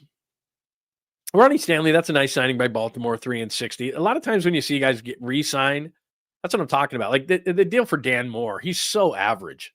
He's just an average tackle, and he gets $482 million because Tennessee's just desperate. New England is desperate. I mean, that's not a horrible contract for Morgan Moses, but the Jets brought him in with the same thought, and he's just not very good. That Jalen Moore contract is awful. Dahlman, that's a nice signing by the Bears, by the way. The Bears have done a great job with their interior defensive line. They got Joe Thuney from Kansas City, who has played out of position at left tackle because of an injury there. And then they picked up Jonah Jackson from the Rams, who was with Detroit the year before. And then they just took Dahlman at 3-42, which isn't an outrageous number. So that's a nice job by what the Bears are doing to fix their interior, their offensive line, which is something that the Niners could have and should have done, but they're not going to spend money. What else? Look at that. Aaron Banks still. What other deals that I like? Love the Khalil Mack deal.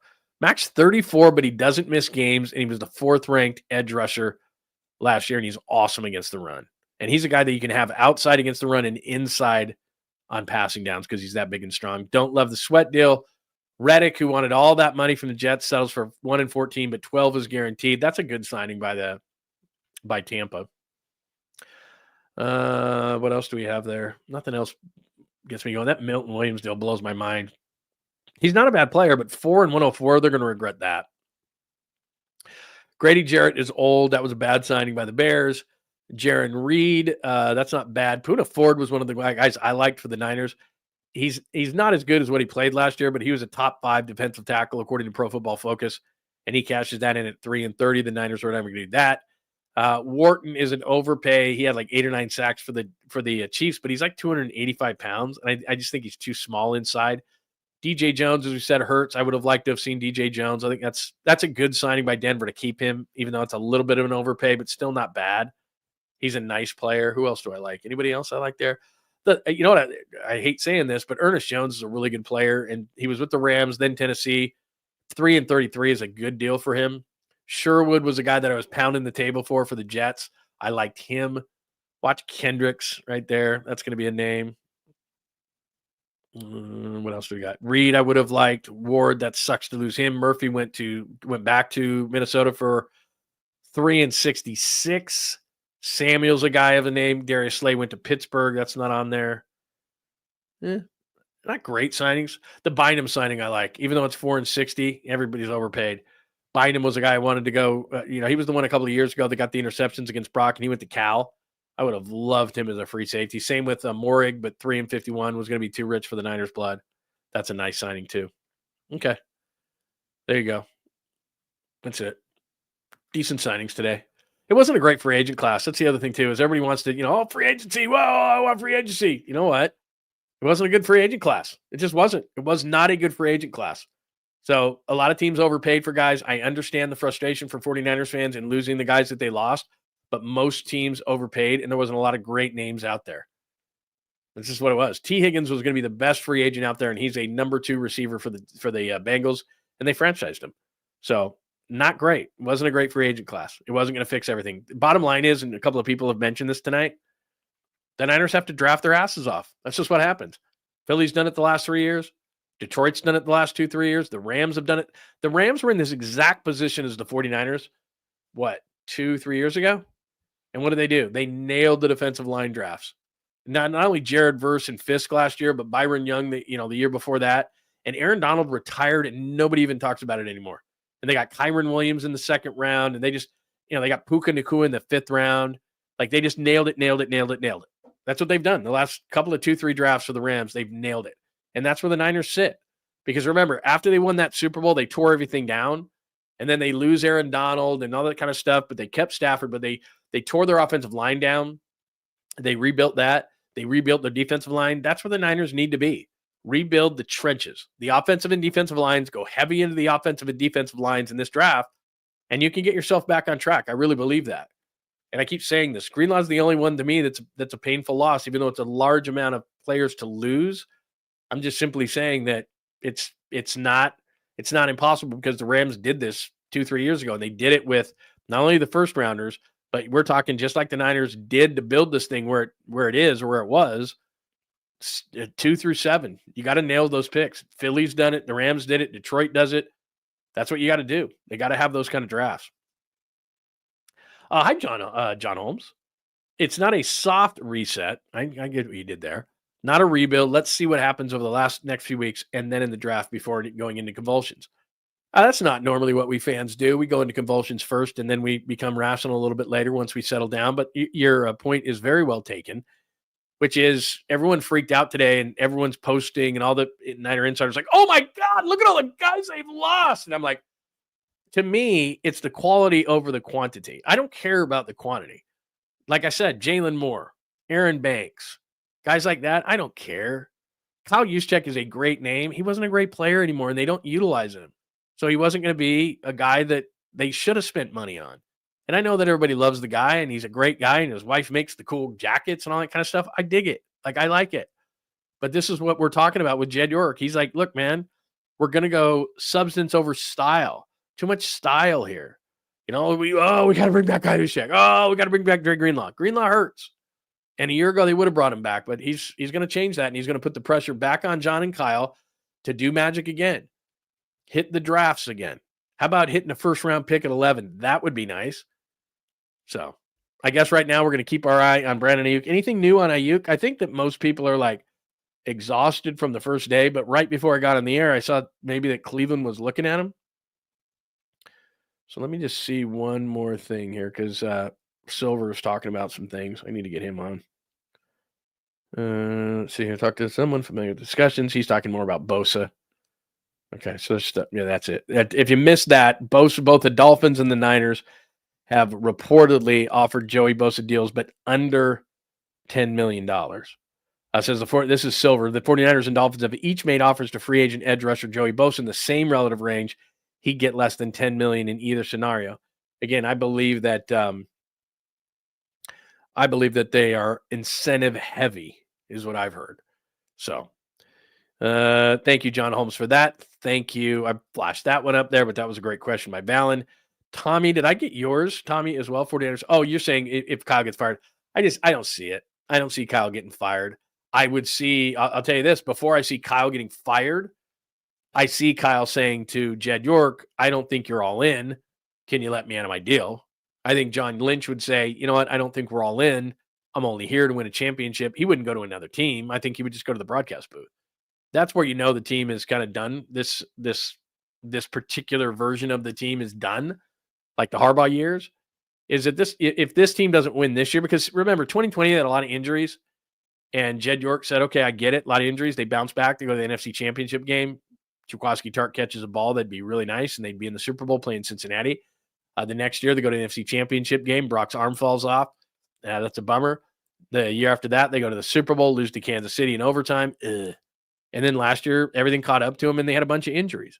And I don't think that's an excuse. I think it's an explanation. But Jed's spending all that money for a 6-11 team. He's decided that he's not going to do that anymore. And it's up to John and Kyle to prove to him once again. And this is why I used the Joe Lacob analogy or comparison, which is Joe Lacob said, well, this team is, I'm not going to spend for this team until they show me something. And he looked at it and he said, if I get Jimmy Butler, I think we're back in this thing. And he's been right so far. I don't know what Jimmy Butler is going to do long term, but so far he's been right. So he's back into spending money. If these guys show, let's say they nail the draft, at 11, they pick up a hammer defensive tackle just for the heck of it. In the second round, they pick up a guard. In the third round, they pick up finally a backup to George, because like I said, this kid that's coming in is more of a move tight end and a blocker. Let's say that they pick up a nice corner, a safety. They pick up, some of the things that they need, a receiver that can give them a little bit more depth. That's a lot of stuff to be asking. But last draft, they nailed a lot of those guys. So let's say they have another draft like that, and they have one more draft like that. Now, Jed's all of a sudden going, hey, it's okay. We can make it rain again. We can do that. We'll make it rain. She's my cherry pie. Hey, guys, come on, let's go. He's making it rain out here. Jed York is going crazy. Get off those wallets. I mean, that's, now he's making it rain again. But until they can show that they're going to do something like that, he's going, look, I'm skeptical now. We went 6-11. I spent a bunch of money. Show me that you still have the magic. Show me that you're not just, because I've said a lot tonight that guys are about name. This guy's still a name. This guy's a name. That guy's a name. Well, John and Kyle, and I think Kyle's still one of the better coaches in the league, but he's going, hey, I'm going to put pressure back on you guys. I want you guys to show me that you can replenish this thing, and then I'll go back out and I'll start spending some money. But right now, I'm going to give this quarterback a boatload of money. That's what I'm going to do. I'm going to extend George Kittle. See, that's where everybody thinks, oh, he's not going to spend any money. They're going to spend money on Brock Purdy. He's going to get a market deal. George Kittle is going to be the highest paid tight end in the league. I guarantee you that. And they're going to restructure Fred Warner's deal. They're not going to let him go. He's making 29.9 on the cap this year. They're going to restructure that. So they're going to make some moves. It's just that I think he thought the players that they lost today outside of Greenlaw, and we saw that the market was going to go last night higher, but he looked at the situation and he said, these guys are all guys that are fringe players to me. These guys are, these guys are rims on the Camaro. Like, it's nice. I'd like to have it, but it's not the engine. It's not absolutely what we have to do. So that's what I figured. Oh, thank you. Thank you, Nick J. I appreciate that. Yeah. I've done a strip club voice for a long time. And that's the first time I've been able to pull it out for quite a long time. Come on, guys. Jed is going crazy. Jed's got a bunch of drinks in him right now. So get off those wallets. You got those $5 dances going on right now. Main stage. Yeah, I haven't done those in a long time. Not that I've ever been to a strip club or anything like that. Because, yeah, I didn't do that. So thank you very much. I appreciate that. Very, very nice.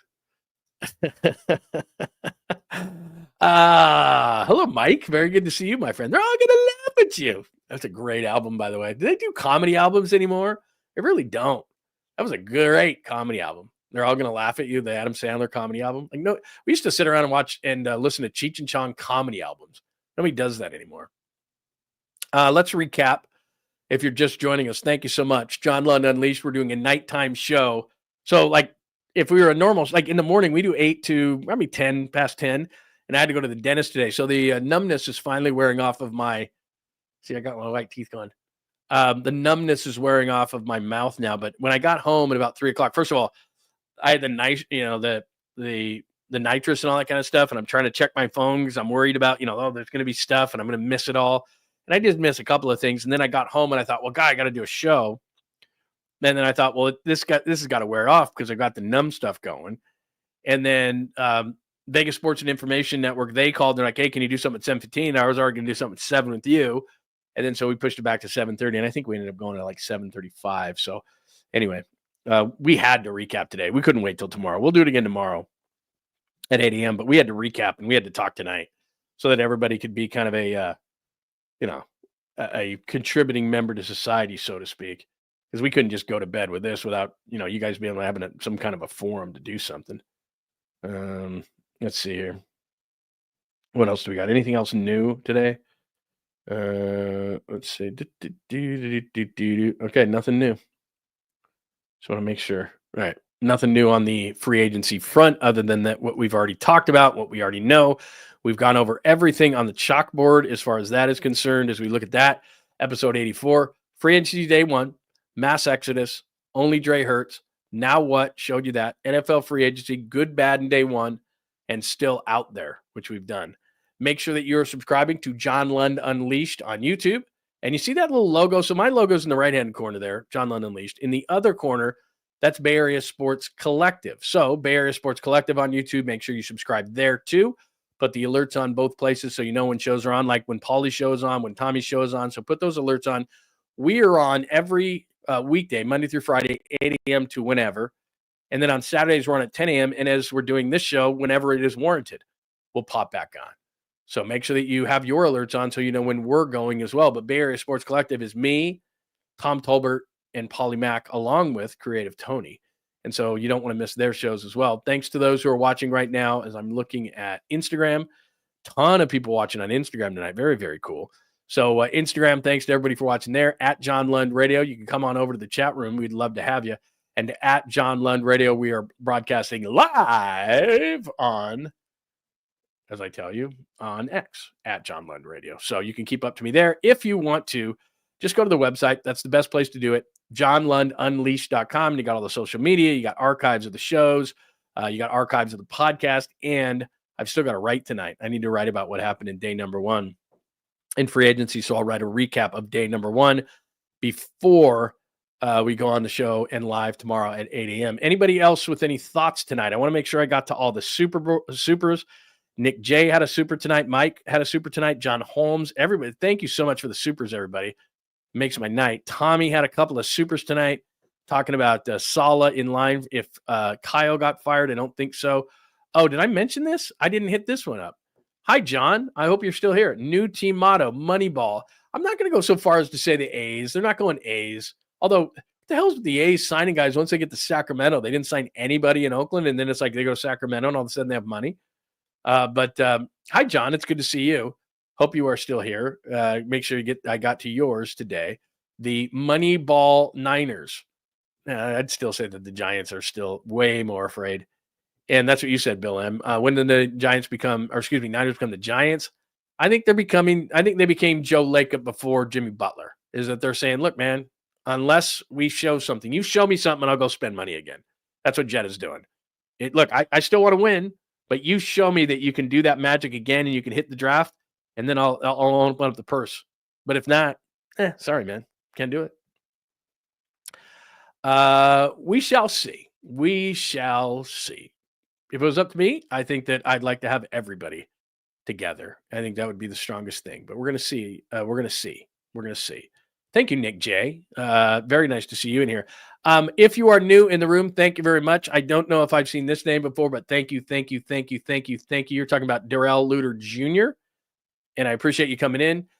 He's just had a lot of injuries. I was really high on Darrell Luter Jr. when he first came in, and he's kind of fallen behind a little bit mentally, and so I don't know how much they trust him. That's what I've heard.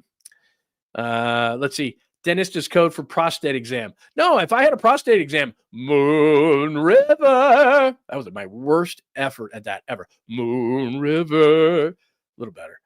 No, I didn't have a prostate. If I did, I can tell you, I would tell you. You know me. I'm 100%. I'm 100% upset front in everything that I do, pretty much. No, I'm not. Sometimes, most of the time, never. No, the teeth. Look at how those. Yeah, teeth. Did teeth today. Like I said, I'm still like jaw's not feeling great at this point. You know when the stuff starts wearing off, and you're like, not great. Hi, Matthew Delaney. Good to see you. Utah, your take on where they're at and how day went was spot on. Thank you, man. Like I said, you're going to see all those guys leave, and I'm not defending the organization. I don't need to defend the organization. Some people will say that I am. Bay Area Sports Collective, we're not paid by the 49ers. I'm not paid by the 49ers.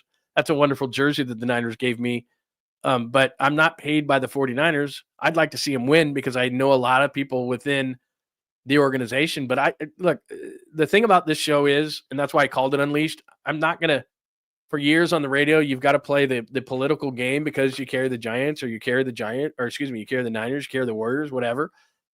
We don't have to do that.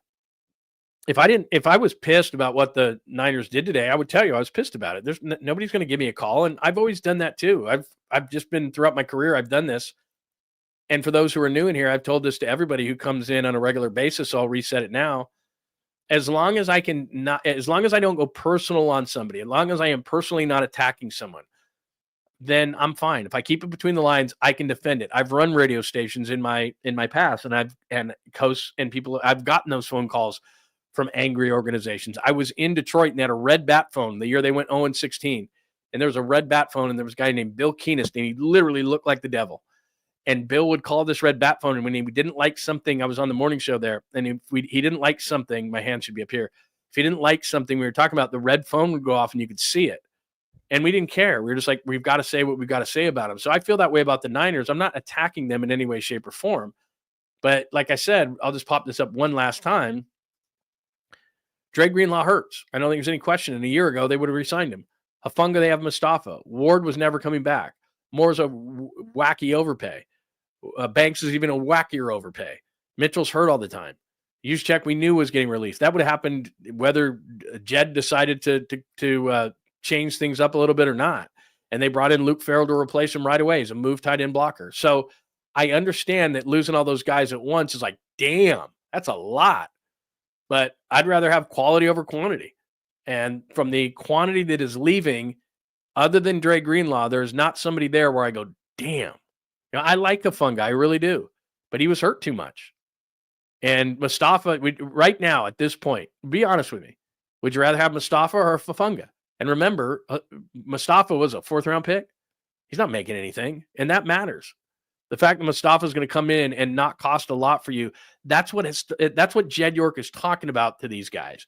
He's saying, guys, show me the magic again. Get me some guys in here who can play that aren't going to cost me $20 million a pop. We need to mix that in with the guys. We'll give Brock Purdy his money. We'll give Kittle his money. We'll give Warner his money. We're not going to stop spending. We're not going to try to stop winning. That's the only part about the silver piece that I disagree with is that Jed still has a burning desire to win.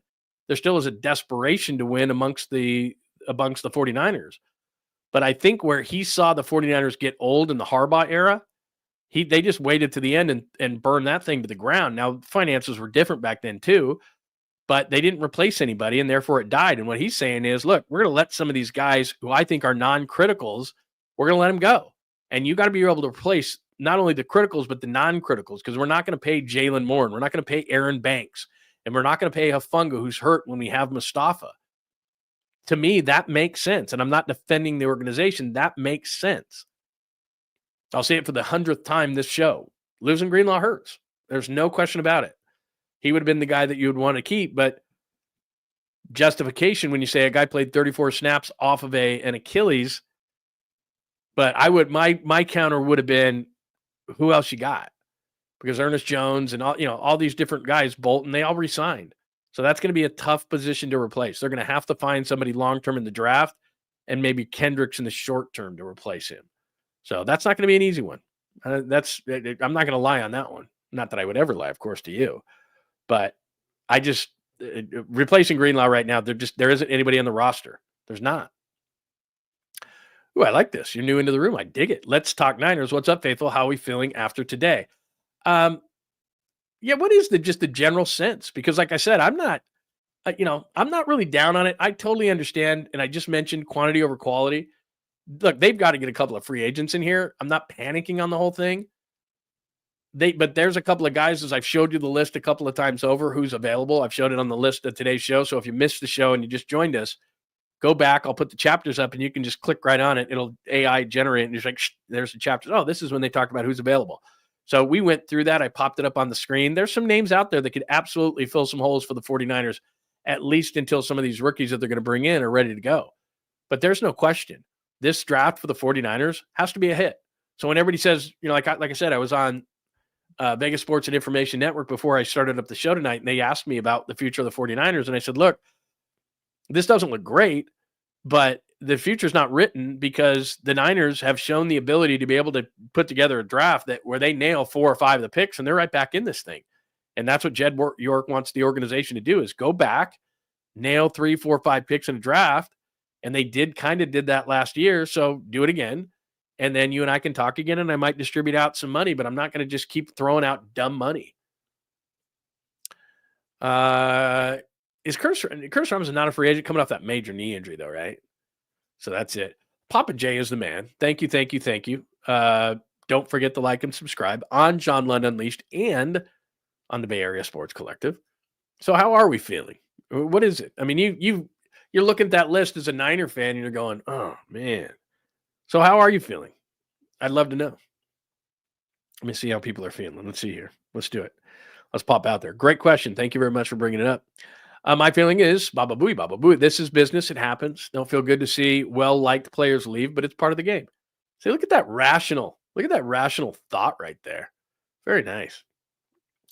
This is a very good question by our friend Steve. Eagles sign the players they want to stay on the team early. Why can't the Niners do the same? Well, the reason why the Eagles are able to do it right now, remember, they lost Josh Sweat today to the Cardinals. They lost Milton Williams, their defensive tackle, to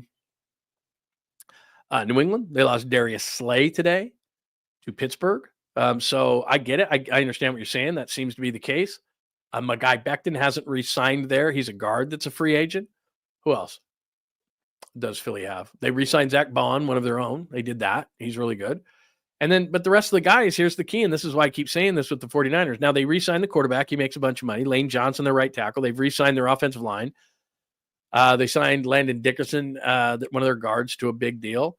But Mekhi Becton was on a 1-year deal that wasn't worth very much money. They did re-sign both of the receivers for a bunch of money. But along the defensive front, Jalen Carter is not up yet. Jordan Davis is not up yet. Their linebackers are all young. Nakobe Dean is not up for money yet. They just drafted Cooper DeJean in the secondary. And their other rookie corner, Mitchell.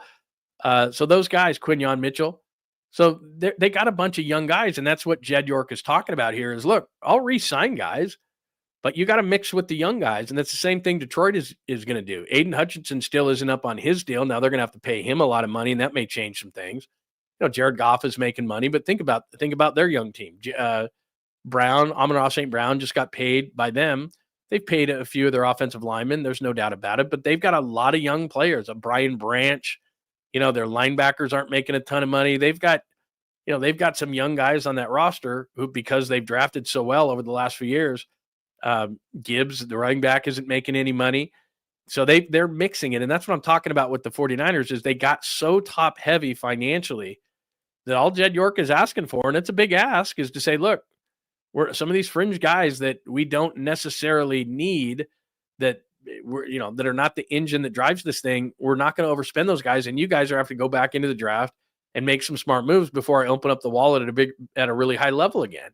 We're not going to spend $334 million on all these kind of things. So I think that's the answer to that question is, and again, I'd liken it most to the Rams. The Rams got really top heavy financially after they won that Super Bowl. They let a bunch of guys go. And then to the credit, even though we don't want to give it to them, to any LA team, give the credit to Les Snead because he went in there and he nailed the draft 2 years in a row. He got a bunch of mid-round guys who are helping them financially. And all of a sudden they're able to sign some guys because they got a bunch of guys not making any money. And that's going to change. It changes for every team, kind of like whoever near the bottom there said, hey, it happens every single year. And that's just a fact that at some point you're going to get to this. So that's where we are. Mama tighten the purse strings. I mean, that's right. I mean, it's like, you get your chores done? No, but can I just have that $20 now? No. So that's where they are. They got to catch up to the rest of the NFC. That's what it comes down to. Let's see. Never better than the great Eddie D. I agree with you 100%. It's just, hi, Rico XXX. The problem is that the rules are different. You could just sit there and spend, and now you really can't do that. Stop it. Yeah. What wasn't Jake Moody part of that today? Just kidding, I think. Let's see. Hi, Chuck Santos. How much should we save on the cap with the cuts today? That's a great question. Let me go back. Let me see if they've updated it. That's a wonderful question. It really is. I should have done that before. I don't know if they have the cap space updated, but let me look. Since you asked, I think that was a great question. We should know that because they actually should be in a decent position now. Cap space, any NFL salary cap space. Let me look real quick. I know this is extremely entertaining to watch me vamp. They haven't updated it yet. Let's see. Before today, letting all these guys go, the Niners they're at 36 million under the cap. So what is that? 1, 2, 3, 4, 5, 6, 7, 8, 9, 10, 11, 12, 13, 14, 15. It's like middle of the road. So like in the middle of this whole thing. So, but here's what's weird. So the Chiefs go out and sign Jalen Moore, which is a ridiculous signing, and they're 19 million under. The Dolphins are talking to Joey Bosa. They're 6 million under. Or 6 million over, 6 million over. The Chiefs and the Dolphins are over. The only 3 teams over are Saints, Dolphins, and Chiefs. And yet, they signed a bunch. The Rams are, again, to put it in perspective, Rams were able to sign Devontae Adams. They're 32 million under. The Niners are more under at 36 million. But what do the Niners have to do? They got to sign a quarterback, and that's going to be a major problem. The Rams have already done that with Stafford, and so the Rams can go out and sign that. Why? Because they got a bunch of young players. They're not paying Puka Nacua anything. They're not paying anybody along that. They're not paying Jared Verse anything. They're not paying Brandon Fisk anything. They're not paying Byron Young anything. When you hit the draft and you hit all these young players, they're not paying Kyron Williams anything yet. So they can go out and they can get a Devontae Adams, and that becomes the difference. Again, the team that scares me right now, Seattle has the 5th most salary cap, most money under the salary cap. And some of that money is going to go to Sam Darnold, but they've still got the ability to fix what they had the worst interior defensive or offensive line. I'm shocked they didn't do what Chicago did. So, yeah, it doesn't look like the cap is updated yet. We'll have it tomorrow at 8 a.m. when we do the show. I apologize, but I usually go to Over the Cap, and usually they update pretty fast. But it doesn't look like they have updated that yet. Any more questions, comments, thoughts? I see a political question that I will not touch, but I do love you just the same. Let's see here. What else do we have? Let's see. No, it's not counted yet, Nick J, against the cap, the 10 to 12 million, but you're right. That's exactly what they need to do. They need to hold that aside, but they do not count that yet. Warriors win 131-20. I'm going to have to go back and watch that game. Thank you for the update, Mr. Bollinger. Andrew, I live by Bollinger, so I'm calling you Bollinger if that is not correct. I apologize. People hate when you screw their name up, and I don't like that. Oh, my friend, you don't sell it. You are only losing it on paper. Believe me, me and my wife today were just like, oh my God. We were not digging it, but you can't panic. Do not panic. Do not panic. Top heavy, sure. Our recent draft history is suspect. Yeah, Valen, you're 100% right. And it goes back to, and this is what's funny. So a lot of people say, well, Brock Purdy saved him from the whole thing of Trey Lance. He did not. They didn't have a first round pick in 2022 and 2023. They finally had one last year, and they took Ricky Pearsall, who I think Ricky's still going to be good, but the jury's out. But we didn't have a first round pick in 22 and 23. It just hurts because now why are the Niners top heavy? Well, they should have 2 first round picks right there that aren't making a lot of money and are productive players, and they don't because they traded it for Trey Lance. So as far as the quarterback position, yeah, Brock Purdy saved the Niners, but as far as losing those picks, he did not. And so now you had a terrible draft in 22, except for you got to give it up to Purdy as the 7th rounder, and you had a terrible draft in 2023. And that includes guys like Jake Moody and Jair Brown and those kind of things. And I'm just, they picked Cam Latu in the 3rd round. They've been trying to get somebody as a caddy for Kittle forever. Braylon Willis, Cam Latu, they just the 22 and 23 drafts. This is why they were sitting here. Why we're sitting here right now is because there's a few reasons. Trey Lance, because they lost those picks. The Buckner deal, which turned into Kinlaw, which turned into Hargrave, which was a massive overpay and sucked. So when you have these kind of situations where in 22 and 23 outside of Purdy, you're not really getting contributions from your draft. So what are you doing? You're going out in free agency and you're overspending. When those guys don't come through, then at some point the credit card bill comes due and you go, and Jed just says, to hell with it. I'm not doing it. Now, whether you agree with that, as we've talked about for almost 2 hours now, you can debate that, and there's no doubt. But I'm telling you why it's happening. And then I told you right at the beginning of the show, if you're just joining us, they have $65 million in dead cap space. And this is really the major problem for Jed as he looked at who he's paying that doesn't play for the team. That's where he got pissed. Javarius Ward this year, $13 million not to play. Armstead, $15.5 million not to play. This is in 2025, not to play for the 49ers.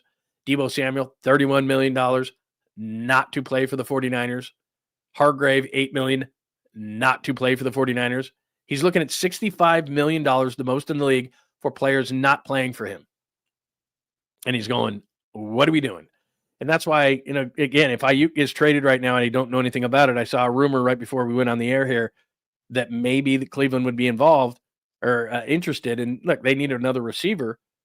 But I'll just reiterate this to you. If you trade Brandon Ayuk, it's $18 million of dead cap. Now, that's going to be offset by his salary, but still, after that, there's $11 million of dead cap that you will eat. Salt, pepper, hollandaise, gravy, cut it all up. 18 million. Tasty. So, in addition to the money that you're already paying, then you can throw another heap of Brandon Ayuk on there. Is Jed York that pissed off about the contract that he's willing to eat more money? And I keep saying, with eating the money, with him probably being worth at this stage being injured, maybe a 3rd or 4th round pick. And oh, by the way, who's going to catch the ball? I don't see how that makes logical sense unless Jed York is so pissed and is taking this thing personally because he didn't like the contract last year. My question would be, and hindsight is always 20/20, I understand that. But my question would then be, you rubber stamped it. Kyle Shanahan isn't rubber stamping those checks. John Lynch is not rubber stamping those checks. It goes to Jed York. And you either say yay or nay when it comes to a situation like that. He says yay or nay on a lot of things, but when it comes to, hey, we're going to re-sign Brandon Ayuk perceptually at $30 million a year, even though it was just over 25, but still, that's a lot of money. And so they're not going to just be able to do that and not say to Jed York, you're cool with this, right? Which is why they're losing guys this year, because that was an emotional thing where Kyle ran up the stairs. I got news for you. And I think you could back me on this. Anytime you make some sort of an emotional last-second buy, you're always pissed at yourself later. Like Kyle running up the stairs so that John Lynch isn't calling Pittsburgh one last time. Sorry, man. That's a bad move. That's just a bad move. I'm just telling you right now. Who else we got in the room? I think 49er Brian just arrived. That's very, very nice. Good to see you, my friend. So anyway, do we have any more damage that we need to? Anything else? That was a great question. Let's Talk Niners saying that how we feeling tonight. I like it. You say Adam Peters smoked some good shit paying Kinlaw $30 million guaranteed. I know. Worst signing of the day. And the only way that I can look at that is that Adam Peters just said, you know what? I helped draft him. I know he's good. I just know he's good. I looked at that tape of South Carolina. I know he's good. And I'm just like, all right. Because no one was offering that. The Jets offered him 1 and 7 last year, and he didn't live up to that. And you're giving him 30 guaranteed? 30 guaranteed. I mean, that was the drunkest of the drunk signings today. Jalen Moore was not great.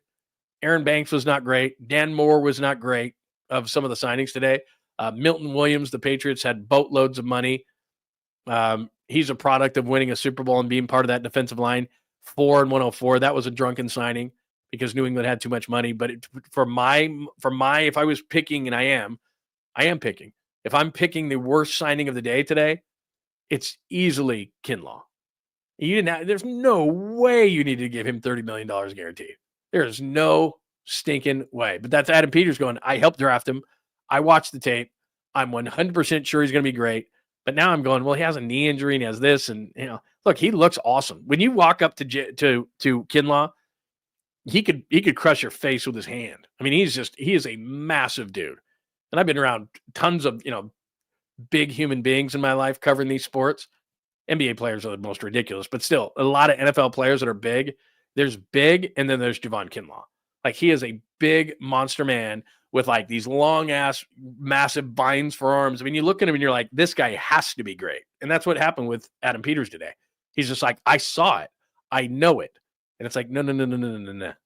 He's moving 2 teams, dude.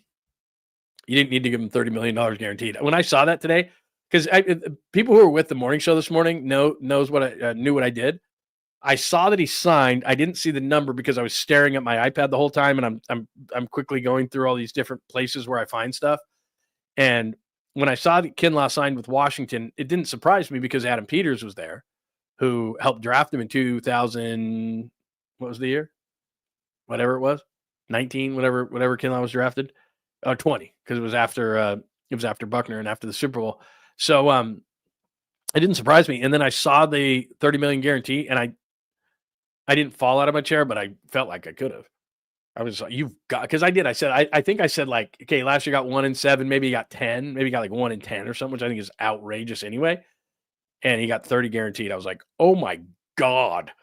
I mean, that's just ridiculous. I mean, that's the overpay of the day. And that's saying something. When you're talking about free agency day one, like, that's just like, give me a break. Let's see here. It says, where are you seeing all these people that arrived? It shows only 2 people watching on YouTube. You are probably, Scott, on Bay Area Sports Collective, which we just started. If you come over to John Lund Unleashed on YouTube, that's John Lund Unleashed on YouTube. That's where the majority of the people are as we're trying to grow the Bay Area Sports Collective. So make sure that you're subscribing on John Lund Unleashed. That's where a lot of the people that build up the community are. Or you could be hanging out at Bay Area Sports Collective as well. So there are about 800 people watching right now on X, and there are about 300 people watching on Instagram, and the number I'd have to shut something down if I was going to look on YouTube, but the John Lund Unleashed, there's a ton of people in this room, and then there's more people over on Bay Area Sports Collective. As I'm looking right there, yeah, Bay Area Sports Collective. I could remove Bay Area Sports Collective, but I'm not going to. But we're just building that channel up with Tommy and with Paulie. So that's probably where you are. Come over here if you want to. I can still see your stuff, so it's not like you're alone. You're still in this room because the chat room that I have has, let's see, X is not in a chat room on this. Instagram's not in this chat room, but I keep checking it. Facebook is in this chat room if you're on Facebook. Bay Area Sports Collective on YouTube is in this chat room. John Lund Unleashed on YouTube is in this chat room, and Twitch is in this chat room. So we're on, that's what I mean. We're on like all these places, but if you're seeing a different number, it's probably because you're on Bay Area Sports Collective, which we just barely launched. So just letting you know that I know it's confusing. Believe me, I'm trying to just make it so that we get in this one place. Hello, Joy. It is very nice to see you 2 times in one day. I know it's probably too much me, pretty much. I mean, it's pretty much too much me. I apologize. Hello, 49er Brian. I did not see the intro there. I'm a big fan of 49er Brian, so very, very nice. Here's our friend Steve. Only Cleveland is dumb enough to want Ayuk before his medical exam that will determine whether he can play. Brandon might be out for 2025. Any team trade for that. Yeah, I don't know. I didn't even see who actually wrote that or the tweet of Brandon Ayuk. Let me double check if I can find that again. I just saw it right before we came on the show, and because things were going so fast and furious, I didn't want to miss anything. But I've said this numerous times. I don't think that Brandon Ayuk's going anywhere. Right now, his value is as low as it's going to be. We just were talking about stocks and how the market is right now. You don't want to look at your portfolio. He's as low as he possibly could be right now. So that's number one. You're not going to get anything hardly for Brandon Ayuk. Somebody's got to catch the football, and you're going to lose $18 million of dead cap when you've already got $65 million against the dead cap for guys not playing for you. So the only way I see that is if Jed is just if he sees red every time he's got to stamp that check, because I don't think he actually signs it. I think he probably has some sort of a rubber stamp that says Jed York, stamp. Like, it's actually done electronically, but you see what I'm saying? It pisses him off probably every time he sees his signature on a check of Brandon Ayuk. If he just sees red, if he redlines every single time, it's like, oh my God, I'm raw. That every time he sees a Brandon Ayuk check and he knows what the amount of money is, then okay, because that's the only way he gets traded.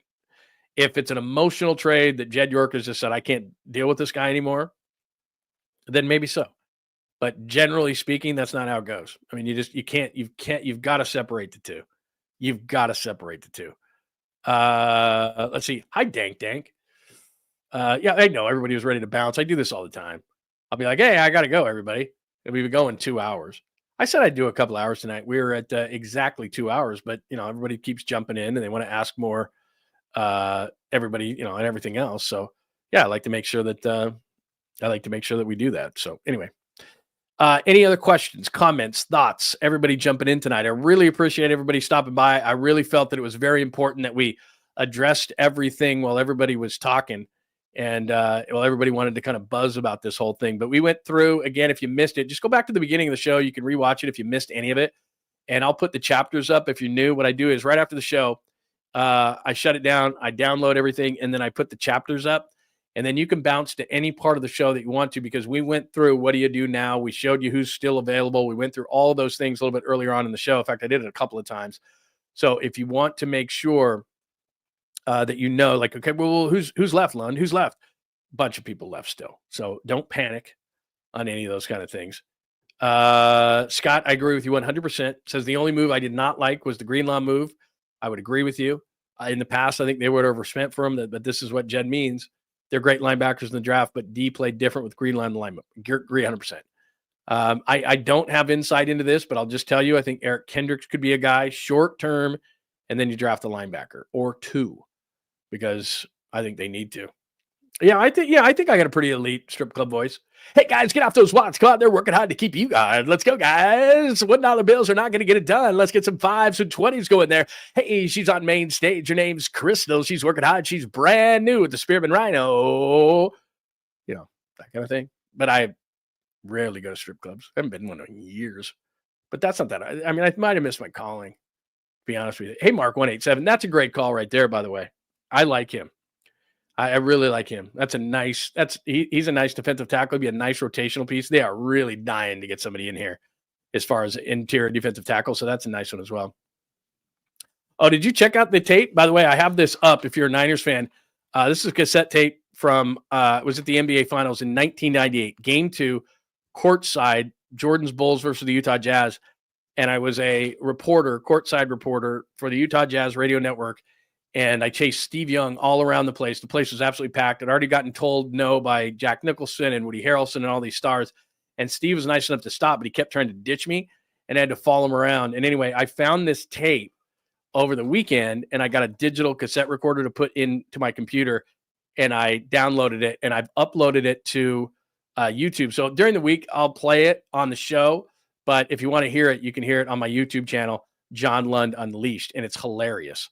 But later in the week, when free agency kind of slows down a little bit, I'll make sure that I play it. But anyway, for everybody who's new in here, really appreciate everybody coming in. As you can see, we have a really cool community, and everybody's laid back. And, just because you disagree or whatever, everybody's way cool about it. So I really appreciate you joining. We are live Monday through Friday, 8 a.m. to, whatever we get done. If you can't make it, I understand. Go back and watch the show every day. And then Saturdays, we have a 10 a.m. show. And then, as I pointed out, we just pop on anytime. So we got to, like today, we had to talk about NFL free agency and all these guys that the Niners lost today. So we just popped on and we went into it. Still good questions coming. 49ers, Brian, Mason. No, but I got to be honest with you. I know this from a fact of the organization. They really like Guerendo. I think that Jordan Mason is a luxury, as we saw today. Luxuries are not affordable by the 49ers. They're stripping down a little bit as far as luxury is concerned. Does not mean they don't want to win at a really high level. But I think if Jordan Mason gets a decent offer, and I know now that he will, only because teams are talking right now. They're kind of doing a regroup after day one. They're staying late tonight. This is how it works. They're all staying late, and they're all kind of regrouping, and they're going, okay, who's out there? Who could fit us? And I guarantee you there's a team like Dallas, for example, who isn't aggressive in free agency. The Cowboys haven't signed a player, as crazy as this sounds, for more than $6 million AAV since 2015 in free agency. So I don't know that they would do this, but they need a running back really badly. And if I'm Dallas, I'm going, wait a minute, I smell blood in the water for the 49ers. They're not going to keep anybody that they don't deem to be absolutely critical to what they're going to try to do. Let's make a decent offer to Jordan Mason. We probably get him. And remember, first half of the year, this guy's leading the NFL in rushing. So I really like the guy. But the way that I would look, let's say I'm Jed York and John Lynch comes to me and says, hey, we want to keep Jordan Mason. And I say, well, you have Christian McCaffrey, and when he's healthy, you play him like 90% of the time. So what am I paying Jordan Mason for? Are you going to have more? Because, and this is what I would say if I was John Lynch. Look, the way we're going to keep Christian McCaffrey healthy is kind of the way that the Warriors keep Steph Curry healthy. Let's pull back his time a little. His minutes, touches would be in the NFL versus minutes. Let's pull his touches back. And And then Jack York's going to say, well, we took Isaac Guerrero in the 4th round. So I like Jordan Mason, north-south guy, fits the zone scheme perfectly. But I think if someone comes in with a decent offer, he's gone. I hope not, but the way that things have gone today, that's my thinking.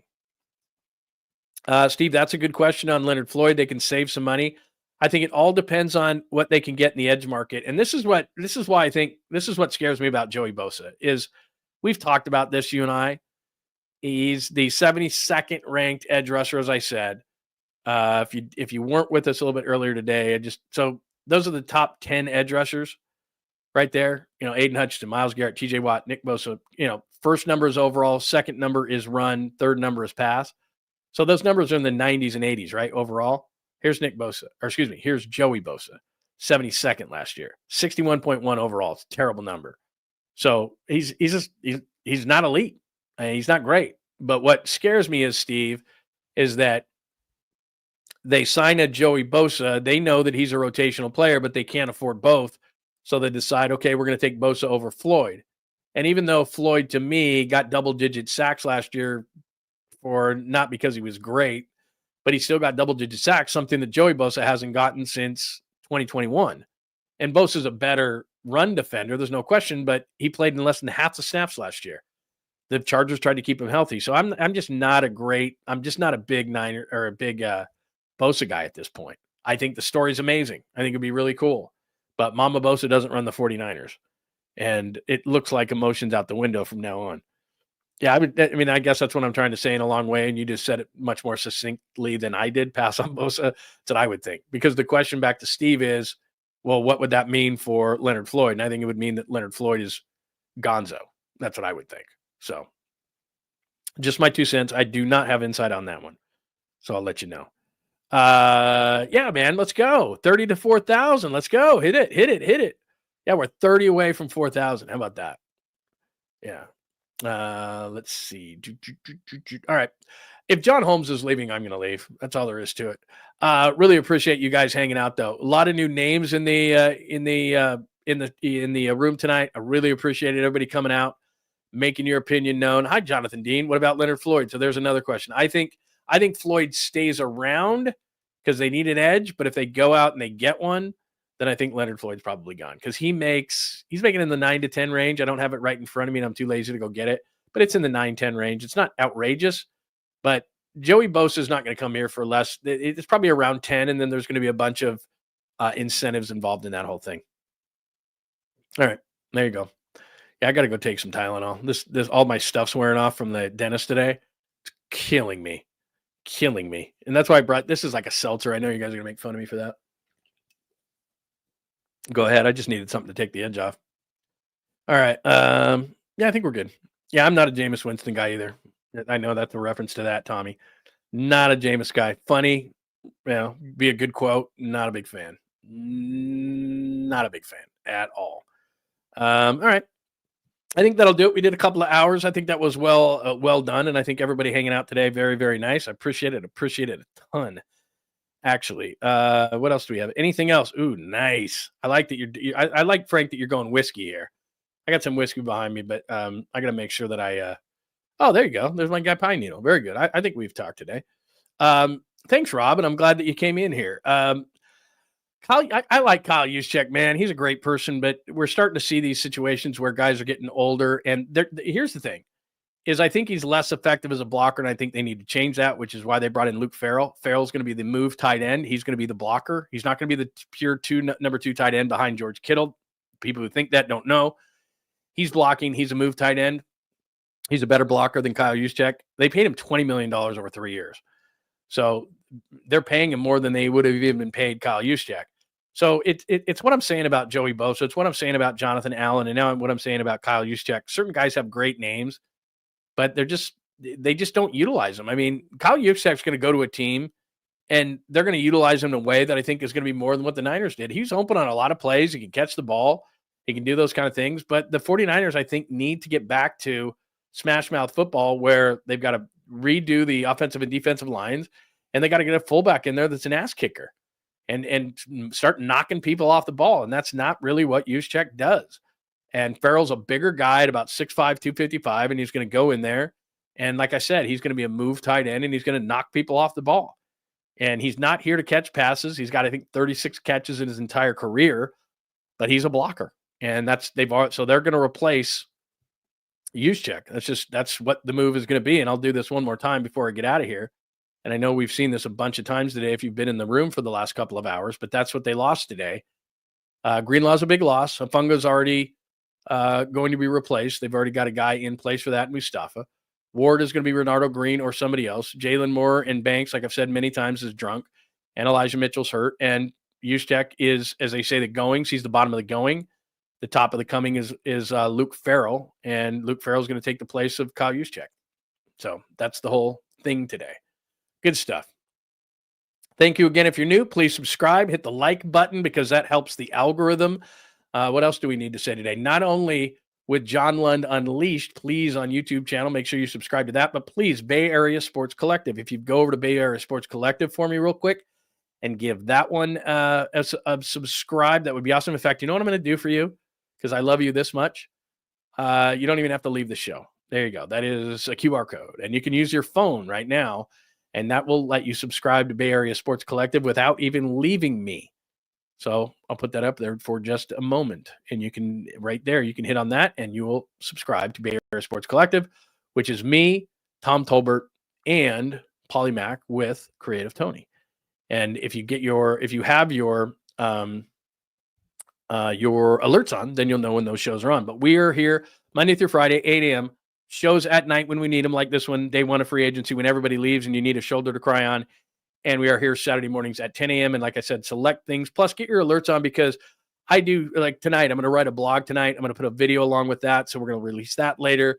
I release all sorts of shorts and all sorts of things. So if you just do that, and the bottom line is, if you go to johnlundunleashed.com, I've got all the social media stuff up there, like X and those kind of things. So that'll make it easier for you to follow along. But I just want to make sure I thank everybody, because everybody was really cool tonight. Really, really cool tonight. Mr. Joe, it's nice to see you in here, my friend. So lots of people jumped in tonight, a lot of new names that I hadn't seen before. So I really appreciate it. Maybe we'll do some more of these night shows, because we tend to get a really good reaction from the night people. So really good stuff. Everyone have a great night. Let's gear up for day number 2 in free agency tomorrow. I'll do all the research tonight, talk to a few people. We'll be ready for tomorrow at 8 a.m. And hopefully the Niners have a better day and get a couple of names in here. So that's what we got going on. Thanks. Have a tremendous, Monday? Oh my gosh, it's only Monday. Have a tremendous Monday night. And we will make sure that we are back tomorrow, 8 a.m. with a lot of new information for you. Plus, we'll hit up the Warriors who got to win again tonight, all those kind of things. We'll get you caught up on everything tomorrow. Please like and subscribe. Everybody, have a tremendous night. And thank you for tuning in to John Lund. Thanks for hanging out with John Lund Unleashed. We'll try to be better next time, though I wouldn't hold my breath. Please like and subscribe on the John Lund Unleashed Pod YouTube channel. Watch live shows weekdays at 8 a.m. on YouTube, Instagram, and X. And make sure to have your alerts on for shows throughout the day or night. All things Lund can be found at johnlundunleashed.com. johnlundunleashed.com. Goodbye!